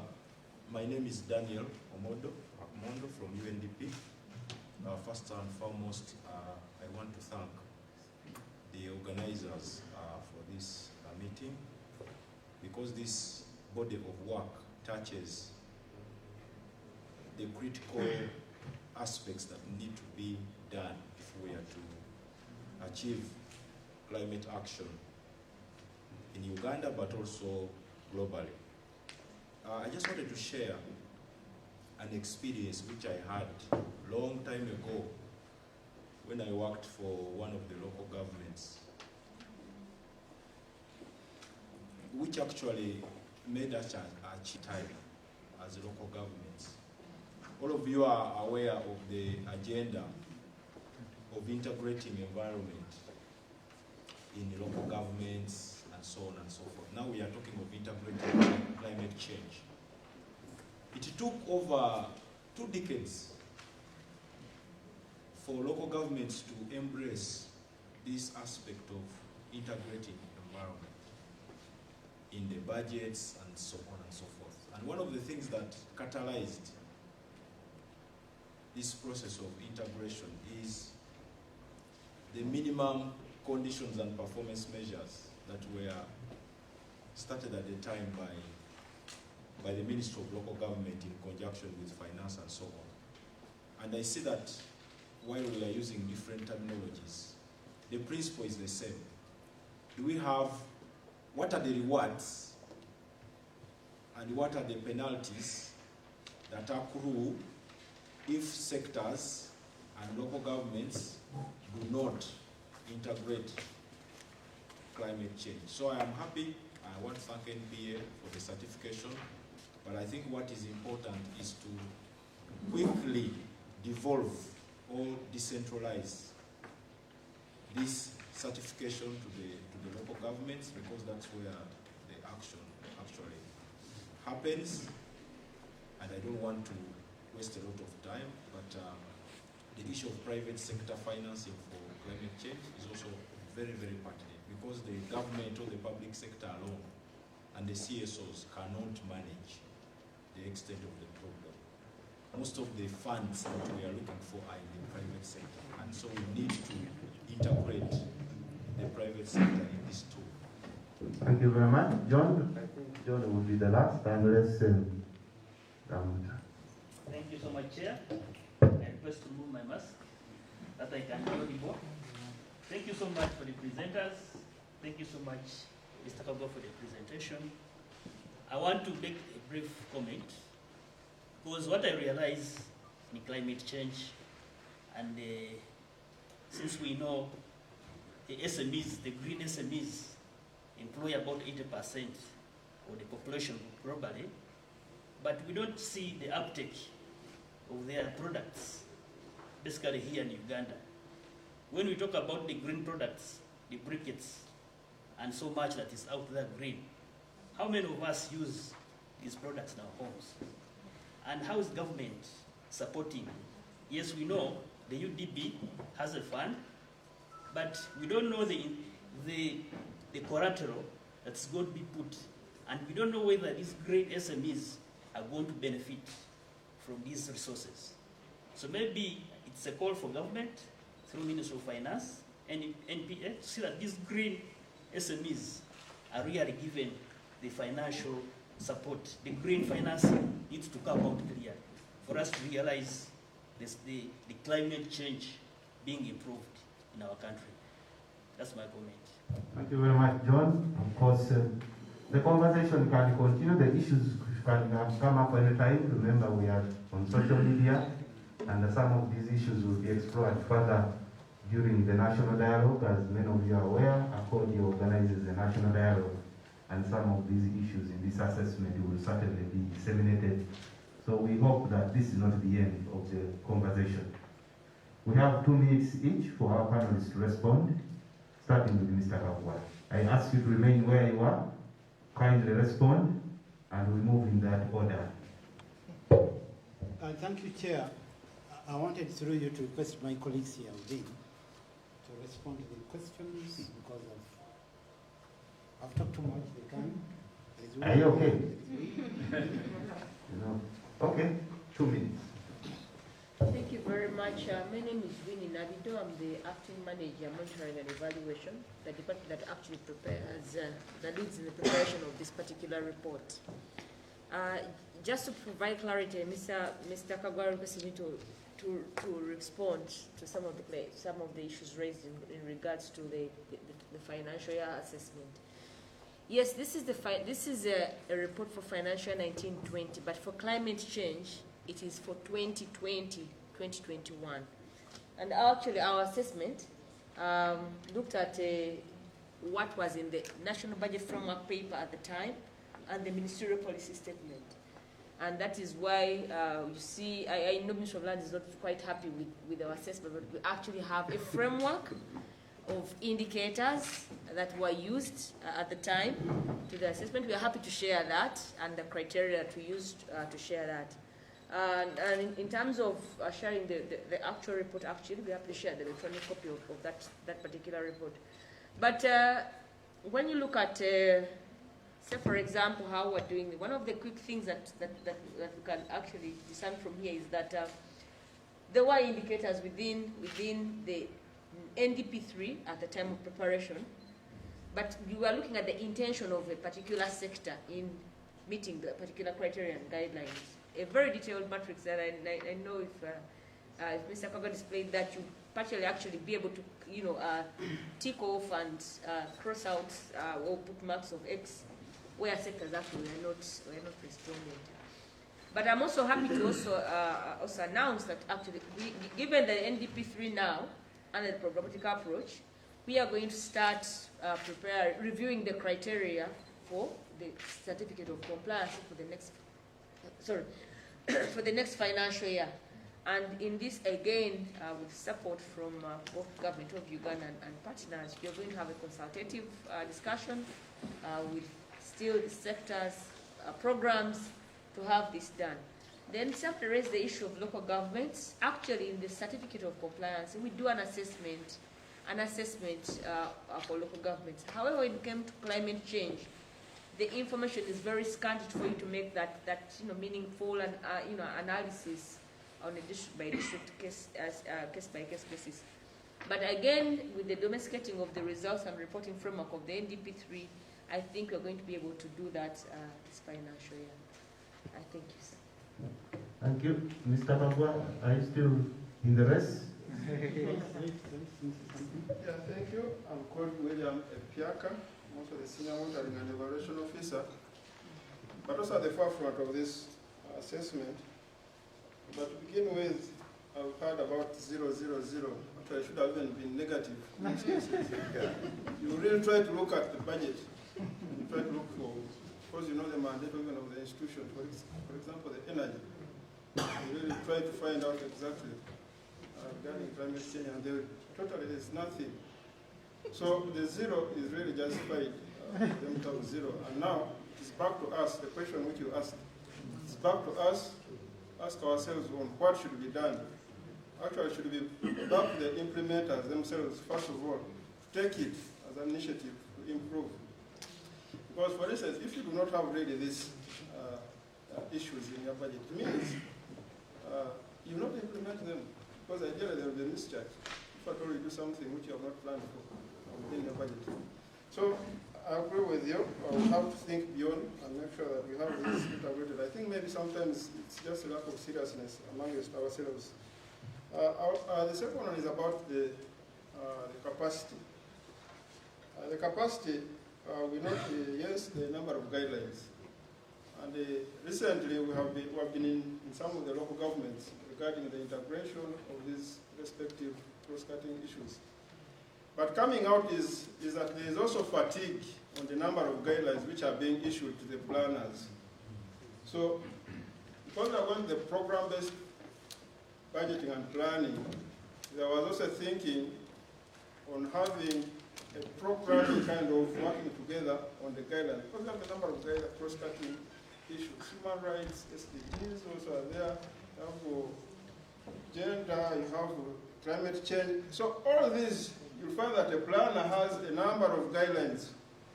And you'd wonder how this will be looking at all these guidelines. So there also needs to be kind of a framework which I think we've also started.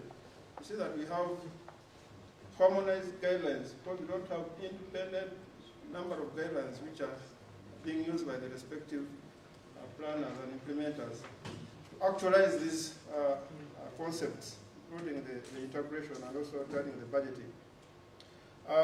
The other one is about, in a brief, about the zero-based budgeting. Actually, it is something we have always fronted also.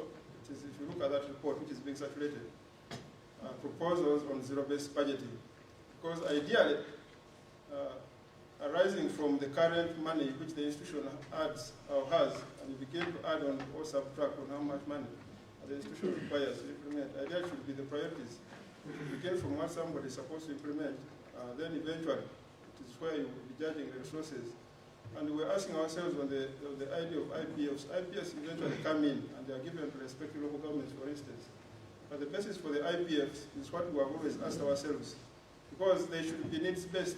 The resources should be needs-based, and they should be geared towards implementation of specifically the priorities. So the zero-based budgeting is something which we are looking forward and eventually we're fronting to see that it is being implemented. So I think that's what I can also give as far as what is coming on. Thank you. Thank you very much. I know what to do for the people who scored the zero still remains the losing NPA. Mr. Kakwa will keep demanding. No, Chair. Especially after telling us that they actually got negative, but we were very Chair, the teacher, let me add on that. You want to add? Yes, sir. 30 seconds. I'm a teacher, and when a student scores zero, you don't dismiss that student. Try to find out why. And you encourage and nurture that student, to cover. So we shall engage these sectors and talk to them, show them, nurture them, and score better. I thank you. Thank you very much. Our panelists, please keep sanitizing the microphone. You are the only people entitled to that microphone. We shall start with Madina. I think the microphone is already with Mr. Masaba, so let's move Mr. Masaba. 2 minutes. I'll just speak itself. I saw Mr. Kagwa struggling to recall a certain word that teachers used to write for sectors which fail. You just write, "See me," and then they will see you. But on a more serious note, most of the things that were directed to me are comments, and they have been noted.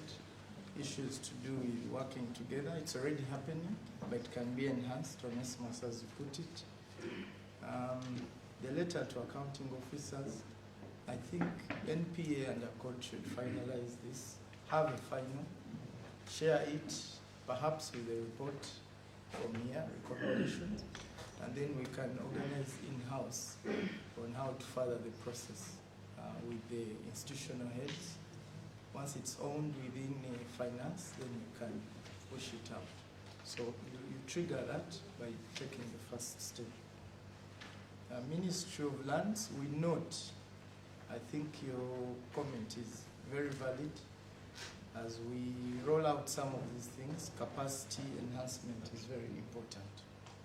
And we note that political will exists at the very highest level. And we can have a side meeting on that. Because I cannot agree to the insinuation that there's no political will for climate change financing. It's available at the highest of levels. We can go into the conventions and the agreements that exist, but still come back to the statements that are made on behalf of government by the leaders. That one, we should change the thinking. PSFU, yes, we're aware of that NDC. I lobbied for that financing for you actually, for finance, but we didn't use it, so PSFU has to use it. We hope that it achieves the intended objective. Perhaps Dagmar will say something just a minute later, if you choose, Chair, about the private sector study that we are doing, because you've been very quiet and yet we are working together. The online tool, share with the rest of us here. Let's support you in the process. And then perhaps where I divulge from your thinking is where you say you have to support the private sector to access financing. We want you to support the private sector to provide financing to climate change action. I'll stop on that. Yeah, I have 2 points actually, not many. One is there's a colleague of mine who was talking about UDB, support for green SMEs. I think my friend, just forget about UDB. Whether you are green or black or blue, as long as you are SME, I think you'd rather forget about those guys. We had advocated for taking money to Micro Support Service Center. Yes, but then yesterday I saw news that 120 billion had been stolen from that. I don't even know where we are going to stand right now. But I think it gives me an idea of what we need. I think we need to have the issue of transparency and accountability in this climate change financing. I think it's quite very important, because I've also heard that some people are getting money out of planting trees, and we don't know how all those things are working. I think it would be very important that it could be a component. My colleagues from ACODE will need to follow up. Then there's this issue of environmental levy. When you import a very old car, it's around 20%, I think now, 20%. But this thing is counterproductive. Because a new car is still very, very expensive than if we want to encourage people to buy new cars, I think we should be able really to have reduced the taxes to encourage them to buy new cars. But again, the environmental review, even if you still stamp on it, the car is still cheaper than most of than the new car. So I think we need to look at some of the fiscal policies we can use to discourage or encourage better practices or discourage bad practices. Thank you so much. Thank you very much, colleagues. I think I would like to re-echo the need for us as a team to be able to involve the private sector, not to be onlookers to pull out, but basically to invest in for their own benefit. The UNDP, as part of the United Nations country team, under the framework of Sustainable Development works with the UN Global Compact, and one of the key aspects that we are looking at in there is the element of transparency and accountability. Oftentimes, civil society, the several actors come in and indicate that it is the bad practices of the private sector enticing us by giving us lots of money to take away elements. That is why probably we are getting involved in actions of corruption and whatever the case may be. We encourage the private sector to be part and parcel of these networks. We are in high negotiations into the country to have the ARISE networks, which basically promote public-private collaboration, and we are continuing with the climate promise. Here we are saying that the first step is to lead in cooperation, and ultimately we'll do a collaboration to ensure that we better these scores that we've gotten so far. Otherwise, I thank you very much, and we thank you, NPA, ACODE, for having this best done for us to move ahead with. Thank you very much. Thank you, Paul. Marina? Actually, I don't need to hold the microphone. You can speak from there. Thank you for the plenary and for everyone who has participated. I think just to, before I forget, I know Andrew said the political will is there, but also how do you act on that political will? We need to see it in action, because there is the will, but then the actions actually counter say what the will is. So I think that's what I think people are saying. We know the will is there, but the actions to see that will, we do not see them. If you give out the river, they say, or the Bungoma, the forest, then where is that we don't see the actions in that will. Before I forget, Mwami Kagwa, you need to do that state assessment also on the State House compliance to climate change, because I think that's when you will know exactly how the political will is at that point. So, and then to also talk about what actually Winnie said, we need, if we extend some of these, because this is the benchmark, the assessments to actually be more robust, then we need to actually take care of the actual indicators to make them more robust for that level, even the zeros.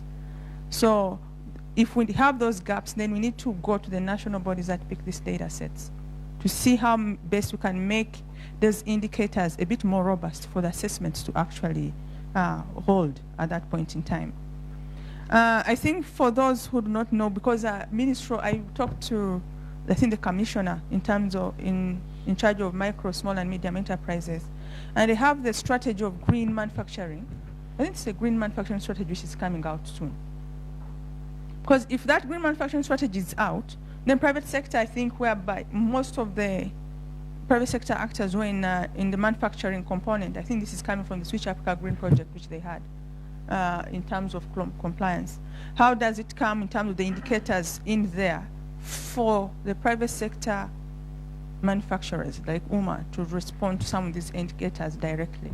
Because even a bit of awareness has to be done there. Capacity building and monitoring has to be there, which I'm emphasizing at this level. For us as an institution for responsible for research, definitely it's the issues around capacity, because at the end of the day, you cannot have capabilities in doing all these estimates. So we need this kind of support all the way from even NPA. How can we come together to do these assessments together for robust evidence for you to do your monitoring well? And the issue around monitoring, evaluation, and learning, because we need to emphasize the aspect of learning. We've learned this assessment is hard. What are we going to take away from this as a learning agenda for the next assessments? And I'm glad the acting head indicated that they're going to review, because that's a part of the learning agenda we're talking about. What are you going to learn from this to make the other one better? And that's why I'm saying, if we have these indicators in place and robust, then we need to actually have the indices for monitoring. And these have to be understood across and made aware for us to make sure we're making change and we learn from what we are doing. And I think my colleague Paul, you talked about the environmental levy, I think. But you have to understand, why do they put the environmental levy? It's more as a tax tool than actually more of an environmental levy tool. To me, that's how I look at it. Ministry of Finance looks at it more as a revenue tool, not necessarily the environment. Andrew can defend himself on that one. Because at the end of the day, if really it was meant for that, because as Ugandans, we still will consume the old cars. But you see, the revenue from the environmental levy is really high. It's really good. So if it was that good and we want to do the environmental levy on pollution, then we need to that issue what he talked about, the emission indicator from the old cars, to make sure it is actually actionable and measured. That indeed the old cars have a problem and the ministry should not look at it as a source of revenue at all. It's actually a shaming. Then we go a different route. I'll rest there, the moderator. Thank you so much for listening. Thank you, Madina. Another round of applause to Mr. Kagwa and the entire panel. Thank you very much. As I indicated, the discussion continues. It will go into the national dialogue and beyond. Ladies and gentlemen, we are moving to the last item of our agenda, our program, the way forward. That way forward will be provided to us shortly, but before that, I would like to give maximum 5 minutes to Dagmar. Dagmar, the country representative of the Global Green Growth Institute, GGI. I don't know whether you are going to stand or, remember, we are not passing on the microphone, so please, so maximum 5 minutes and then we go to the way forward. Good morning, everybody. Luckily, I have a loud voice and I love to talk, so you're in for a treat of 5 minutes maximum. But I am more of a glass half full kind of person, so I want to congratulate everybody in the room, NPA, ACODE, and everybody else with the bold discussion and the frank comments that were made today. And I think we shouldn't focus on the zeros, as was joked about, but we should focus on the low-hanging fruits and the opportunities we have identified by talking so honestly with each other of moving forward and addressing some of these challenges and opportunities that have been raised today. So I want to start with that and congratulate everybody in the room. Due to our unfortunate COVID situation, I have not seen many of you for a long time. I'm happy actually to see some faces today and some familiar friends. But I also didn't have the opportunity yet to congratulate NPA and all the relevant line ministries with the release of the NDP3. I'm very much impressed with the strong focus on greening the NDP3 and a strong focus on climate change that was included in all the conversations that have taken place around the finalization and the development of the NDP. Not only was there a focus on green growth, but there was also a focus on holding ourselves accountable and the creation of measurable indicators that are green, that are addressing climate change, that are aligned with international frameworks like the Global Green Growth Index, making use of best practices from this international index when it comes to green growth and climate change, and incorporate these in the NDP3 so that we cannot only say that we are going green, but we can actually measure if we're delivering on our promises. So yes, I wanted to mention this. Congratulations to all the stakeholders involved in this accomplishment for the country. I am in between the plenary and the way forward, which is a perfect place to be because I do want to address a few of the issues that GGI will be supporting the government on in the way forward and where we hope we can make a difference. For people that are not aware, GGI is a for-government treaty-based organization.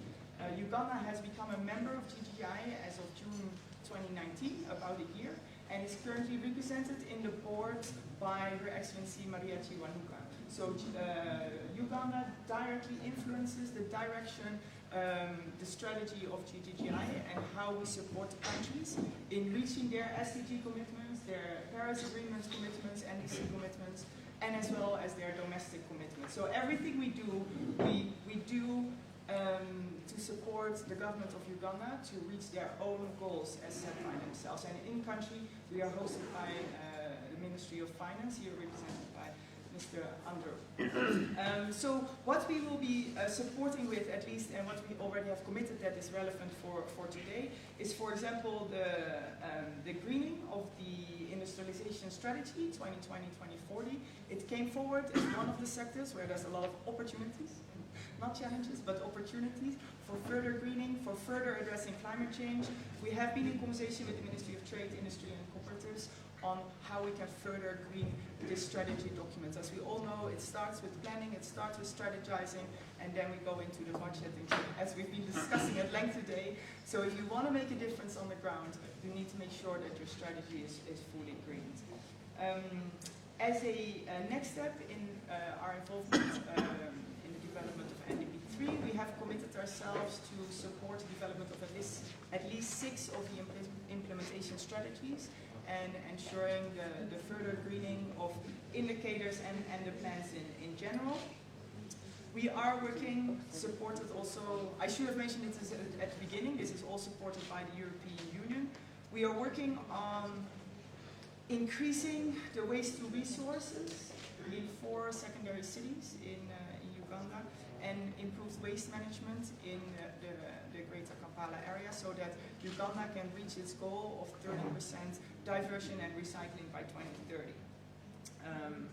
Also under the EU process, and this was mentioned actually as one of the conclusions in the report, is GGI will be supporting the finalization of the CCBT, the Climate Change Budgeting Tagging, together with the Ministry of Financing, to ensure there's a smooth transition between planning, budgeting, and expenditure. So we're happy to be committed to that as well. Furthermore, one of our panelists also mentioned the Green Climate Fund.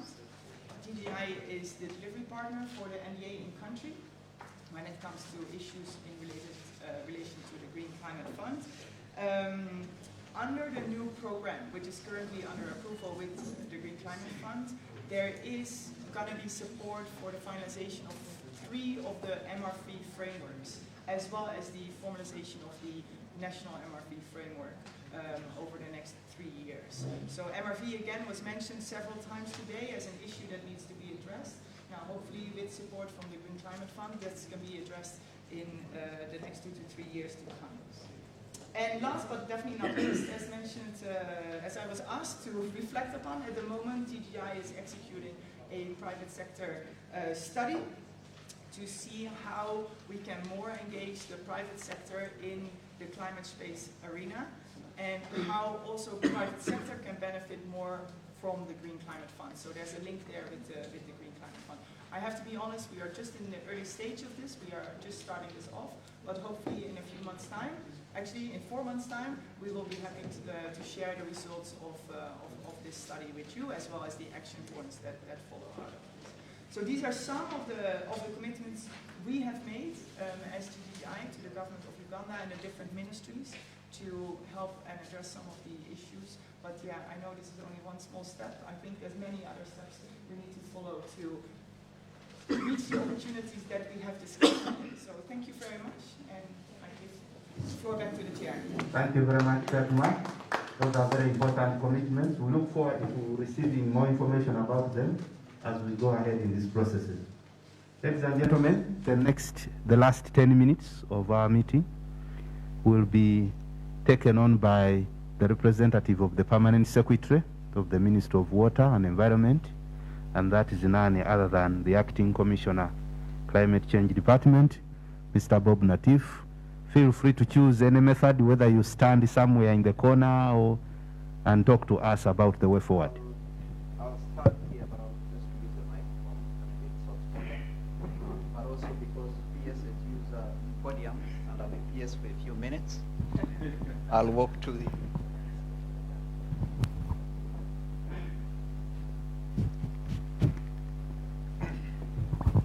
Thanks very much. So I hope you'll accept me to be on this podium and speak a few words either of reason or non-reason. But I know The words that will come from the PS will be of reason. Those that I speak off cuff will be mine. So don't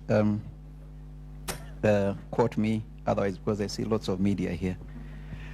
Once again, my name is Bob Natif, and I'm pleased to be here and seeing very many familiar faces. I'll begin by saying a few things because from the discussion that I've observed, the sense you get in the room is that you have Andrew Masaba and colleagues in one corner, and then you have Mr. Bekunda and others who are trying to box each other. So the role I have is actually very simple, to try and see how either to save Andrew or to save Bekunda, but to have common ground of how best we can fill this space together in a very meaningful way for the benefit of the country. But I've also presented something in I was invited to speak in a certain group. I will not mention which group it was. But I started by asking, how many of you have ever started a business on your own? No hand ever came up. Then, I'm not saying in this group, there's a time I was invited to speak in a group. Then I proceeded to announce my talk, and I said, anything is easy when you don't have to do it. I can hastily add, I've never been invited to give a talk ever since then. So that's the difficulty in standing and giving remarks, because sometimes you can be brutally honest, then it may rub people a different way. But also, in the opening statements, I think there are also so many things that were discussed, and because the media is here, I can clarify on a few things. The NPA, I think, made a clarion call of why shouldn't Uganda emulate Ethiopia, for example, to plant trees. We know for a fact, to some of us who have been in this space for quite a while, that the Permanent Secretary and Minister of Water and Environment led a very big drive. If it wasn't for COVID, we should have had, or most of you heard about, the 40 million tree campaign. And this was supposed to coincide with the Africa Climate Week, but unfortunately, the breakthrough of that, but also the COVID as well, ensured that we couldn't have that activity. But this just to clearly show that I think it may not be extremely as bad as it's being portrayed, because there's bits of effort, like my colleague, Mr. Andrew Masaba, mentioned. The ED also talked about issues to do with what happens to places that were gazetted as forest reserves, but you find people have occupied them, using them for different uses. I see lots of environmentalists here, and I think if we refer back to our ecology classes, we know that a forest, or a forest reserve for that matter, may not necessarily have standing trees. But we know it plays a significant part in the ecology of that landscape. So whatever you do on that landscape can distort the environmental integrity of that landscape that you're playing about with. Perhaps that's why we have all these challenges that we're faced with. So having tried to clarify that, let me now go to the sense. That was the nonsense I talked about. So now I want to go straight to what the PS ought to have said. But first I bring apologies from the PS. Actually, he was meant to come for this meeting, but he gave me a call last evening to say that something urgent has come up, so I can represent. I was a bit happy because I felt over the moon, and maybe he thinks I can fit in his shoe. But as I said, this is just between us, the two of us here, me and you. I'm a PS for a few minutes. As soon as I walk out of here, I become a Montwawansi. But this is actually his speech. To the PSST in absentia, but I think there's an acting Mr. Masaba, to the ED NPA, to the ED ACODE, my great friend, and other colleagues from NPA, Mr. Kagwa, Aaron, and the rest, to the Res Rep, UNDP, GGI, and all protocol observed, ladies and gentlemen. Since the talk has been about national development plans, we thought we could, to invigorate this discussion, to trace back to where we're coming from since 2010. And we're saying that the initial National Development Plan 2010-2015 recognized that climate change challenge will affect most of its key economic sectors, and that action on climate change is crucial if the country is to meet its goal to become a competitive upper middle income country by 2040. The second National Development Plan actually even speaks more to the climate aspects, and it addresses issues of legal and institutional frameworks necessary for implementation of the UNFCCC, redefining climate change development in terms of low carbon development, but also importantly also ensure that we meet our international obligations as a country, not forgetting the obligations that we have to improve individual livelihood and well-being of our people.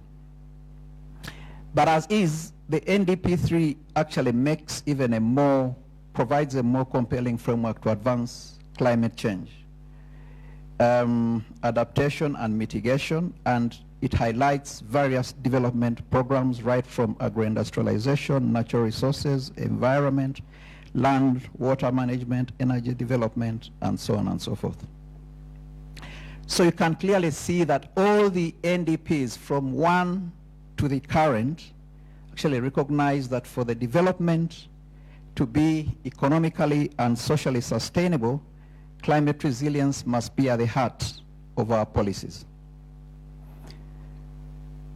So we see emphasis of all these that I've talked about in terms of climate change from NDP 1 to NDP 3 as an important point, focusing different institutions, all MDAs, on the scale of the problem that we have.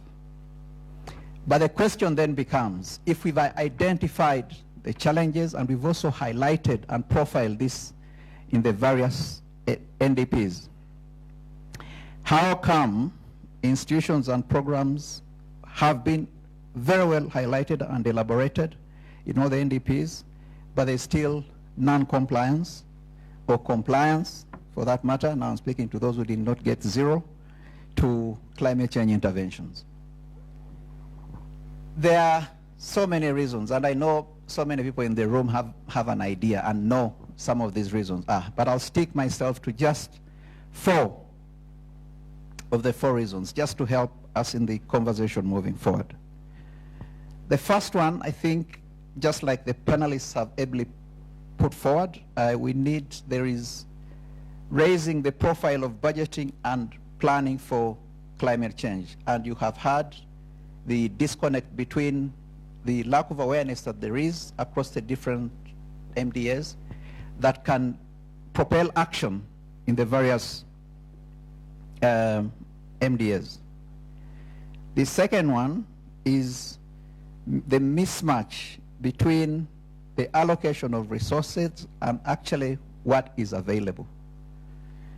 I can give an example to this. The climate change policy that we developed a couple of years ago, we also did the financing plan. And if my brain serves me right, at that point in time, we are thinking of the amount of money that was needed to implement that policy required about 3.9, okay, you can say $4 billion US for the next 15 years. Roughly, since we are talking to economists and everybody else, that translates to about $250 million every year. Now that's a colossal sum of money, which actually makes integration quite complicated. We come off easy to talk about this term integration and so on and so forth, but I think if you put those dynamics into play, you really see how difficult it is. The third one is the uncertainty that comes with climate change impacts. We are dealing with the knowns, but also most importantly, the unknowns. We're talking about things will happen 2030, 2050 and beyond. Now, for an emerging economy, let me use a better word, not a poor country. I think we are moving forward. You see a challenge between ensuring that you do things within the next 2-3 years, as opposed to doing things that we see, and those are the ones that I'm terming as unknown, that will happen between 30 and 50 years to come. So there is another challenge for you to think about. So as we have this conversation, we have to think through all these issues that I'm trying to raise. The last one, and actually missed being a philosopher by a whisker, and this one I studied. There's what they call the tragedy of the global commons. For those who've been in this space for a while, there's what we call the common pool resources. What does this mean? This means that if the livelihood, individual livelihood and well-being of the communities is threatened, the only option that they will have is to resort to the common pool resources. By common pool resources, I mean those resources that are there for everybody to enjoy, including forests, wetlands, and so on and so forth. But remember, these are the same, and I think it's Mr. Anteza who talked about nature-based solutions.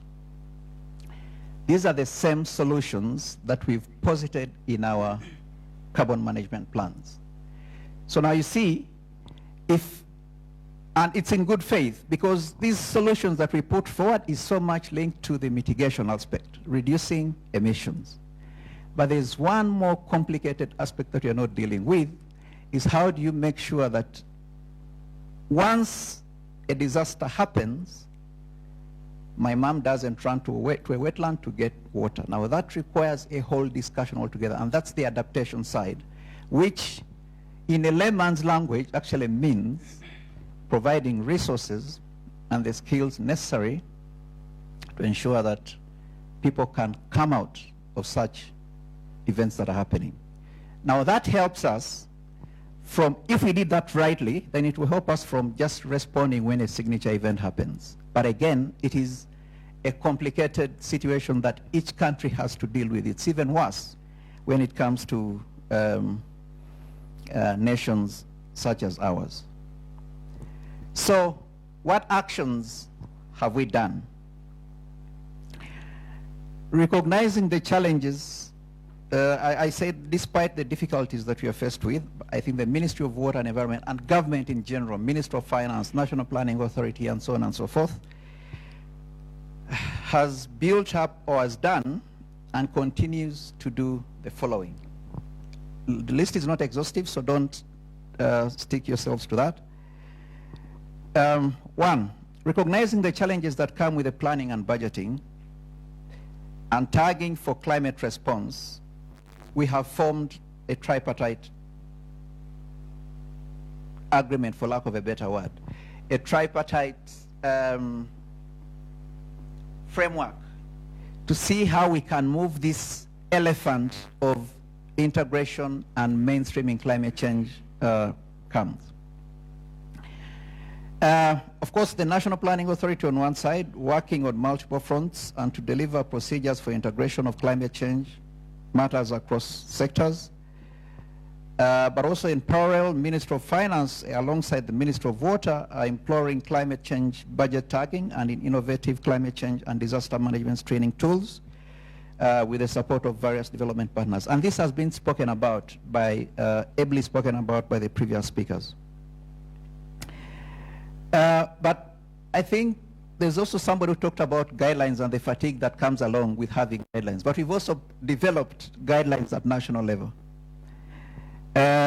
So what I want to dispel here is that guidelines are not important. They are actually, despite, I think it was the M&E from NPA who said you find a district chairman or whatever economist having different guidelines. But I think in terms of planning and framing the direction of what you want to achieve, these guidelines are important. And I'm proud to say we have done that alongside National Planning Authority to set this forward.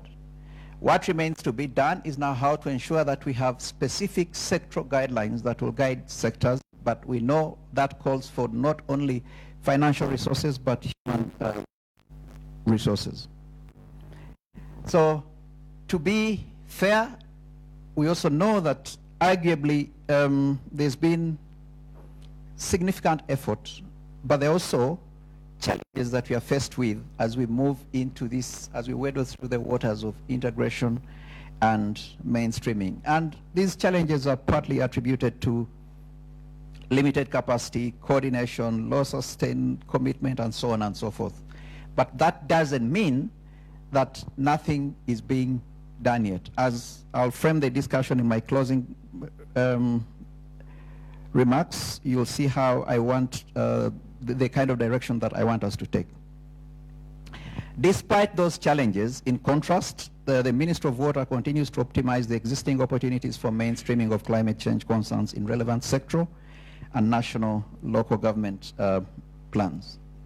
For example, and this is Mr. Kagwa's food for thought, he always talks about this, the issuance of certificates of compliance by National Planning Authority based on the regulations that are available under section of the annual budget compliance to selected cross-cutting issues, human rights, climate change, ICT, HIV/AIDS, and so on and so forth.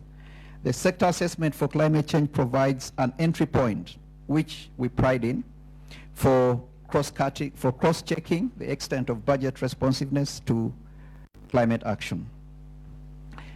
Just to emphasize a little bit of the dilemma that we have in terms of moving this implementation challenge forward, we undertook an economic assessment study across different key sectors, and these sectors are clearly highlighted in NDP3. These studies, in our view, provide a basis on which resources should be marshaled to provide benefits and provide guidelines on how to prioritize across different adaptation actions. In that study, the survey actually revealed various points, but I'll limit myself to two. In the energy supply, we know that it is largely dominated by traditional biomass, with electricity and other fuels playing a very small component. While climate change impacts on the energy sector are evaluated, two things stand out. The first one is that climate change will almost certainly reduce biomass availability, and I think this was talked about by Mr. Kagwa in his presentation. Of course, the difficulty on our part is always to quantify by how much.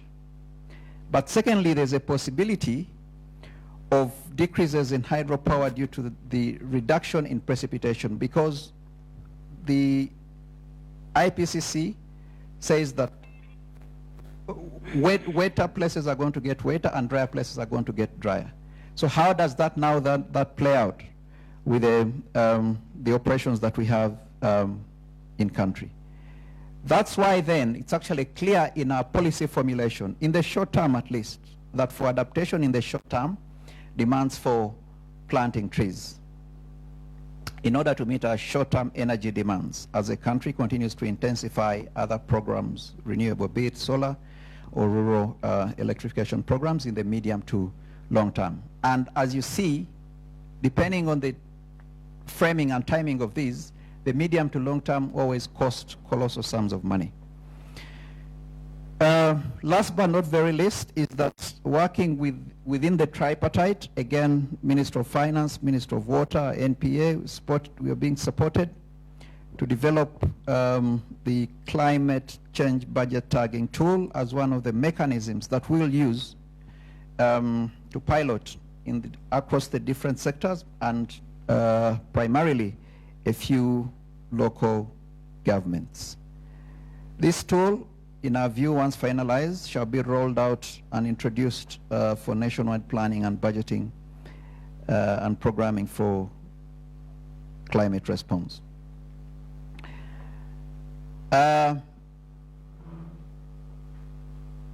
Daniel, unfortunately, walked out. He talked about the rewards and sanctions that accrue to what different individuals are doing. As a ministry or as government, as different institutions, we have embarked on the enactment of legislation that we think signals a long-term commitment to policy, both through political endorsement at the time of approval, but also constraints that it may impose on future administrations. Ultimately, we see this will ensure overall law enforcement and its regulation to check for climate change budget compliance for all MDAs and local governments. Again, this speaks to what Mr.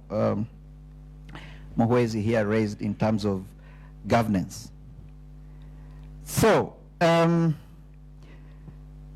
change now, as we've seen, or as I've tried to put this to you, requires a much longer planning horizon than is typically used for routine development planning, extending maybe between 20 to 50 years rather than the 5 to 10 years that we're looking at. And we've done this through the different strategic documents that we've prepared. For instance, the Nationally Determined Contribution, the NDC. So how do I see this moving forward?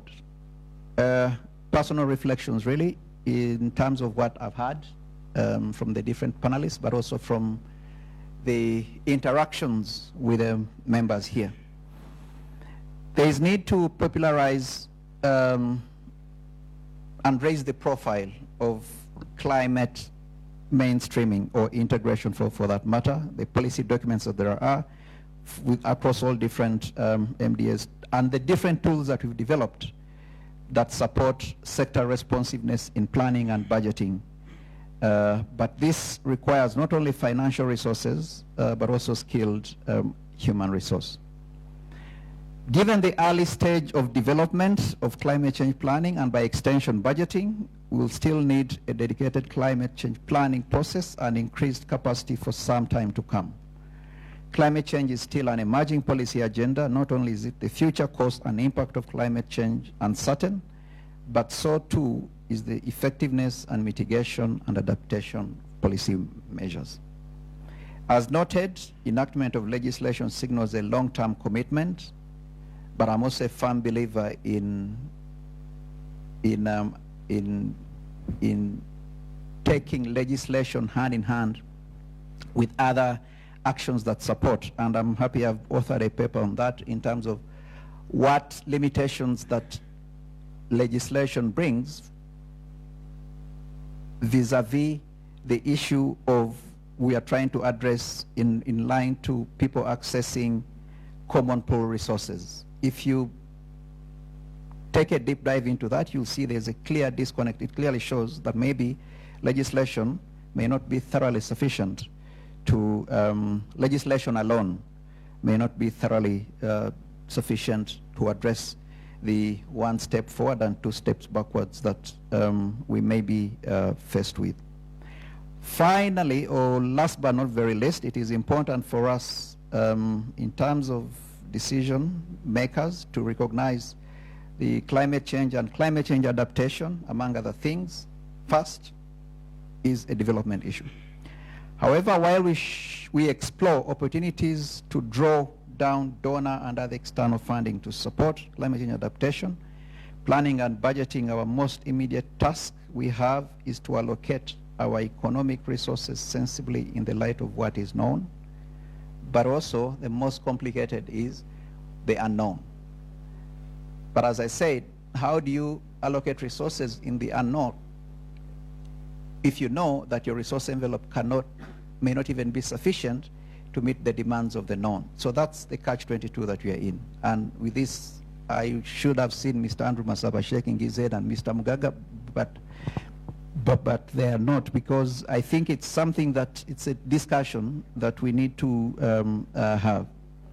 So providing the basis on which resources should be marshaled to provide benefit across all individuals, I think should be at the heart of our operations.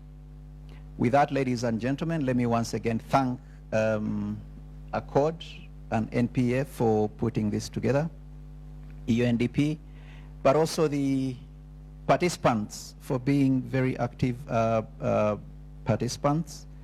As it is said, it is not when you go to preach in a church, it is not the pastor that is, it's not the people that are listening to the pastor that are blamed, but it's ideally the person who's preaching who should have been very boring to allow people to sleep. So hopefully, since morning up to now, I've seen we've been equally attentive and active, so it means the panelists and everybody else has done a fairly good job. And we thank, once again, the organizers for this.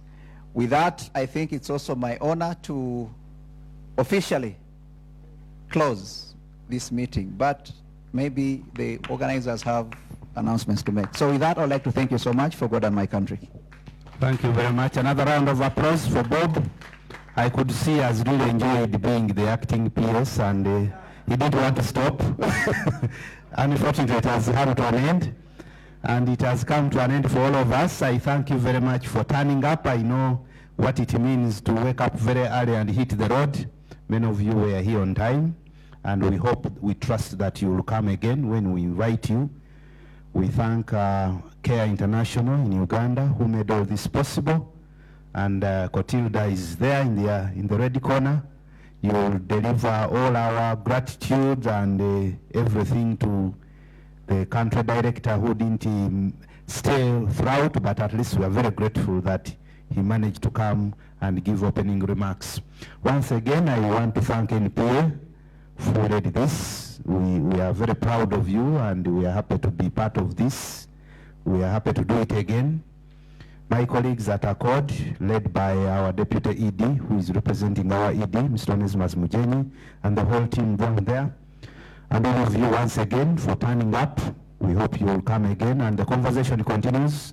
As I indicated, these issues are ongoing. We have the big report out there. I think, Mr. Kagwa, we have enough copies.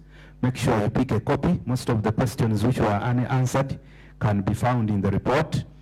And any other information can be found on the NPA website. So this was a fairly successful meeting. I wish you a good day, fruitful day, back to your offices and homes, wherever you are heading, and we shall meet again. Thank you for coming. Make sure you pass by our desk there to sort out any pending issues, depending on how and who invited you, but we know that we all know how things were done. So have a good day.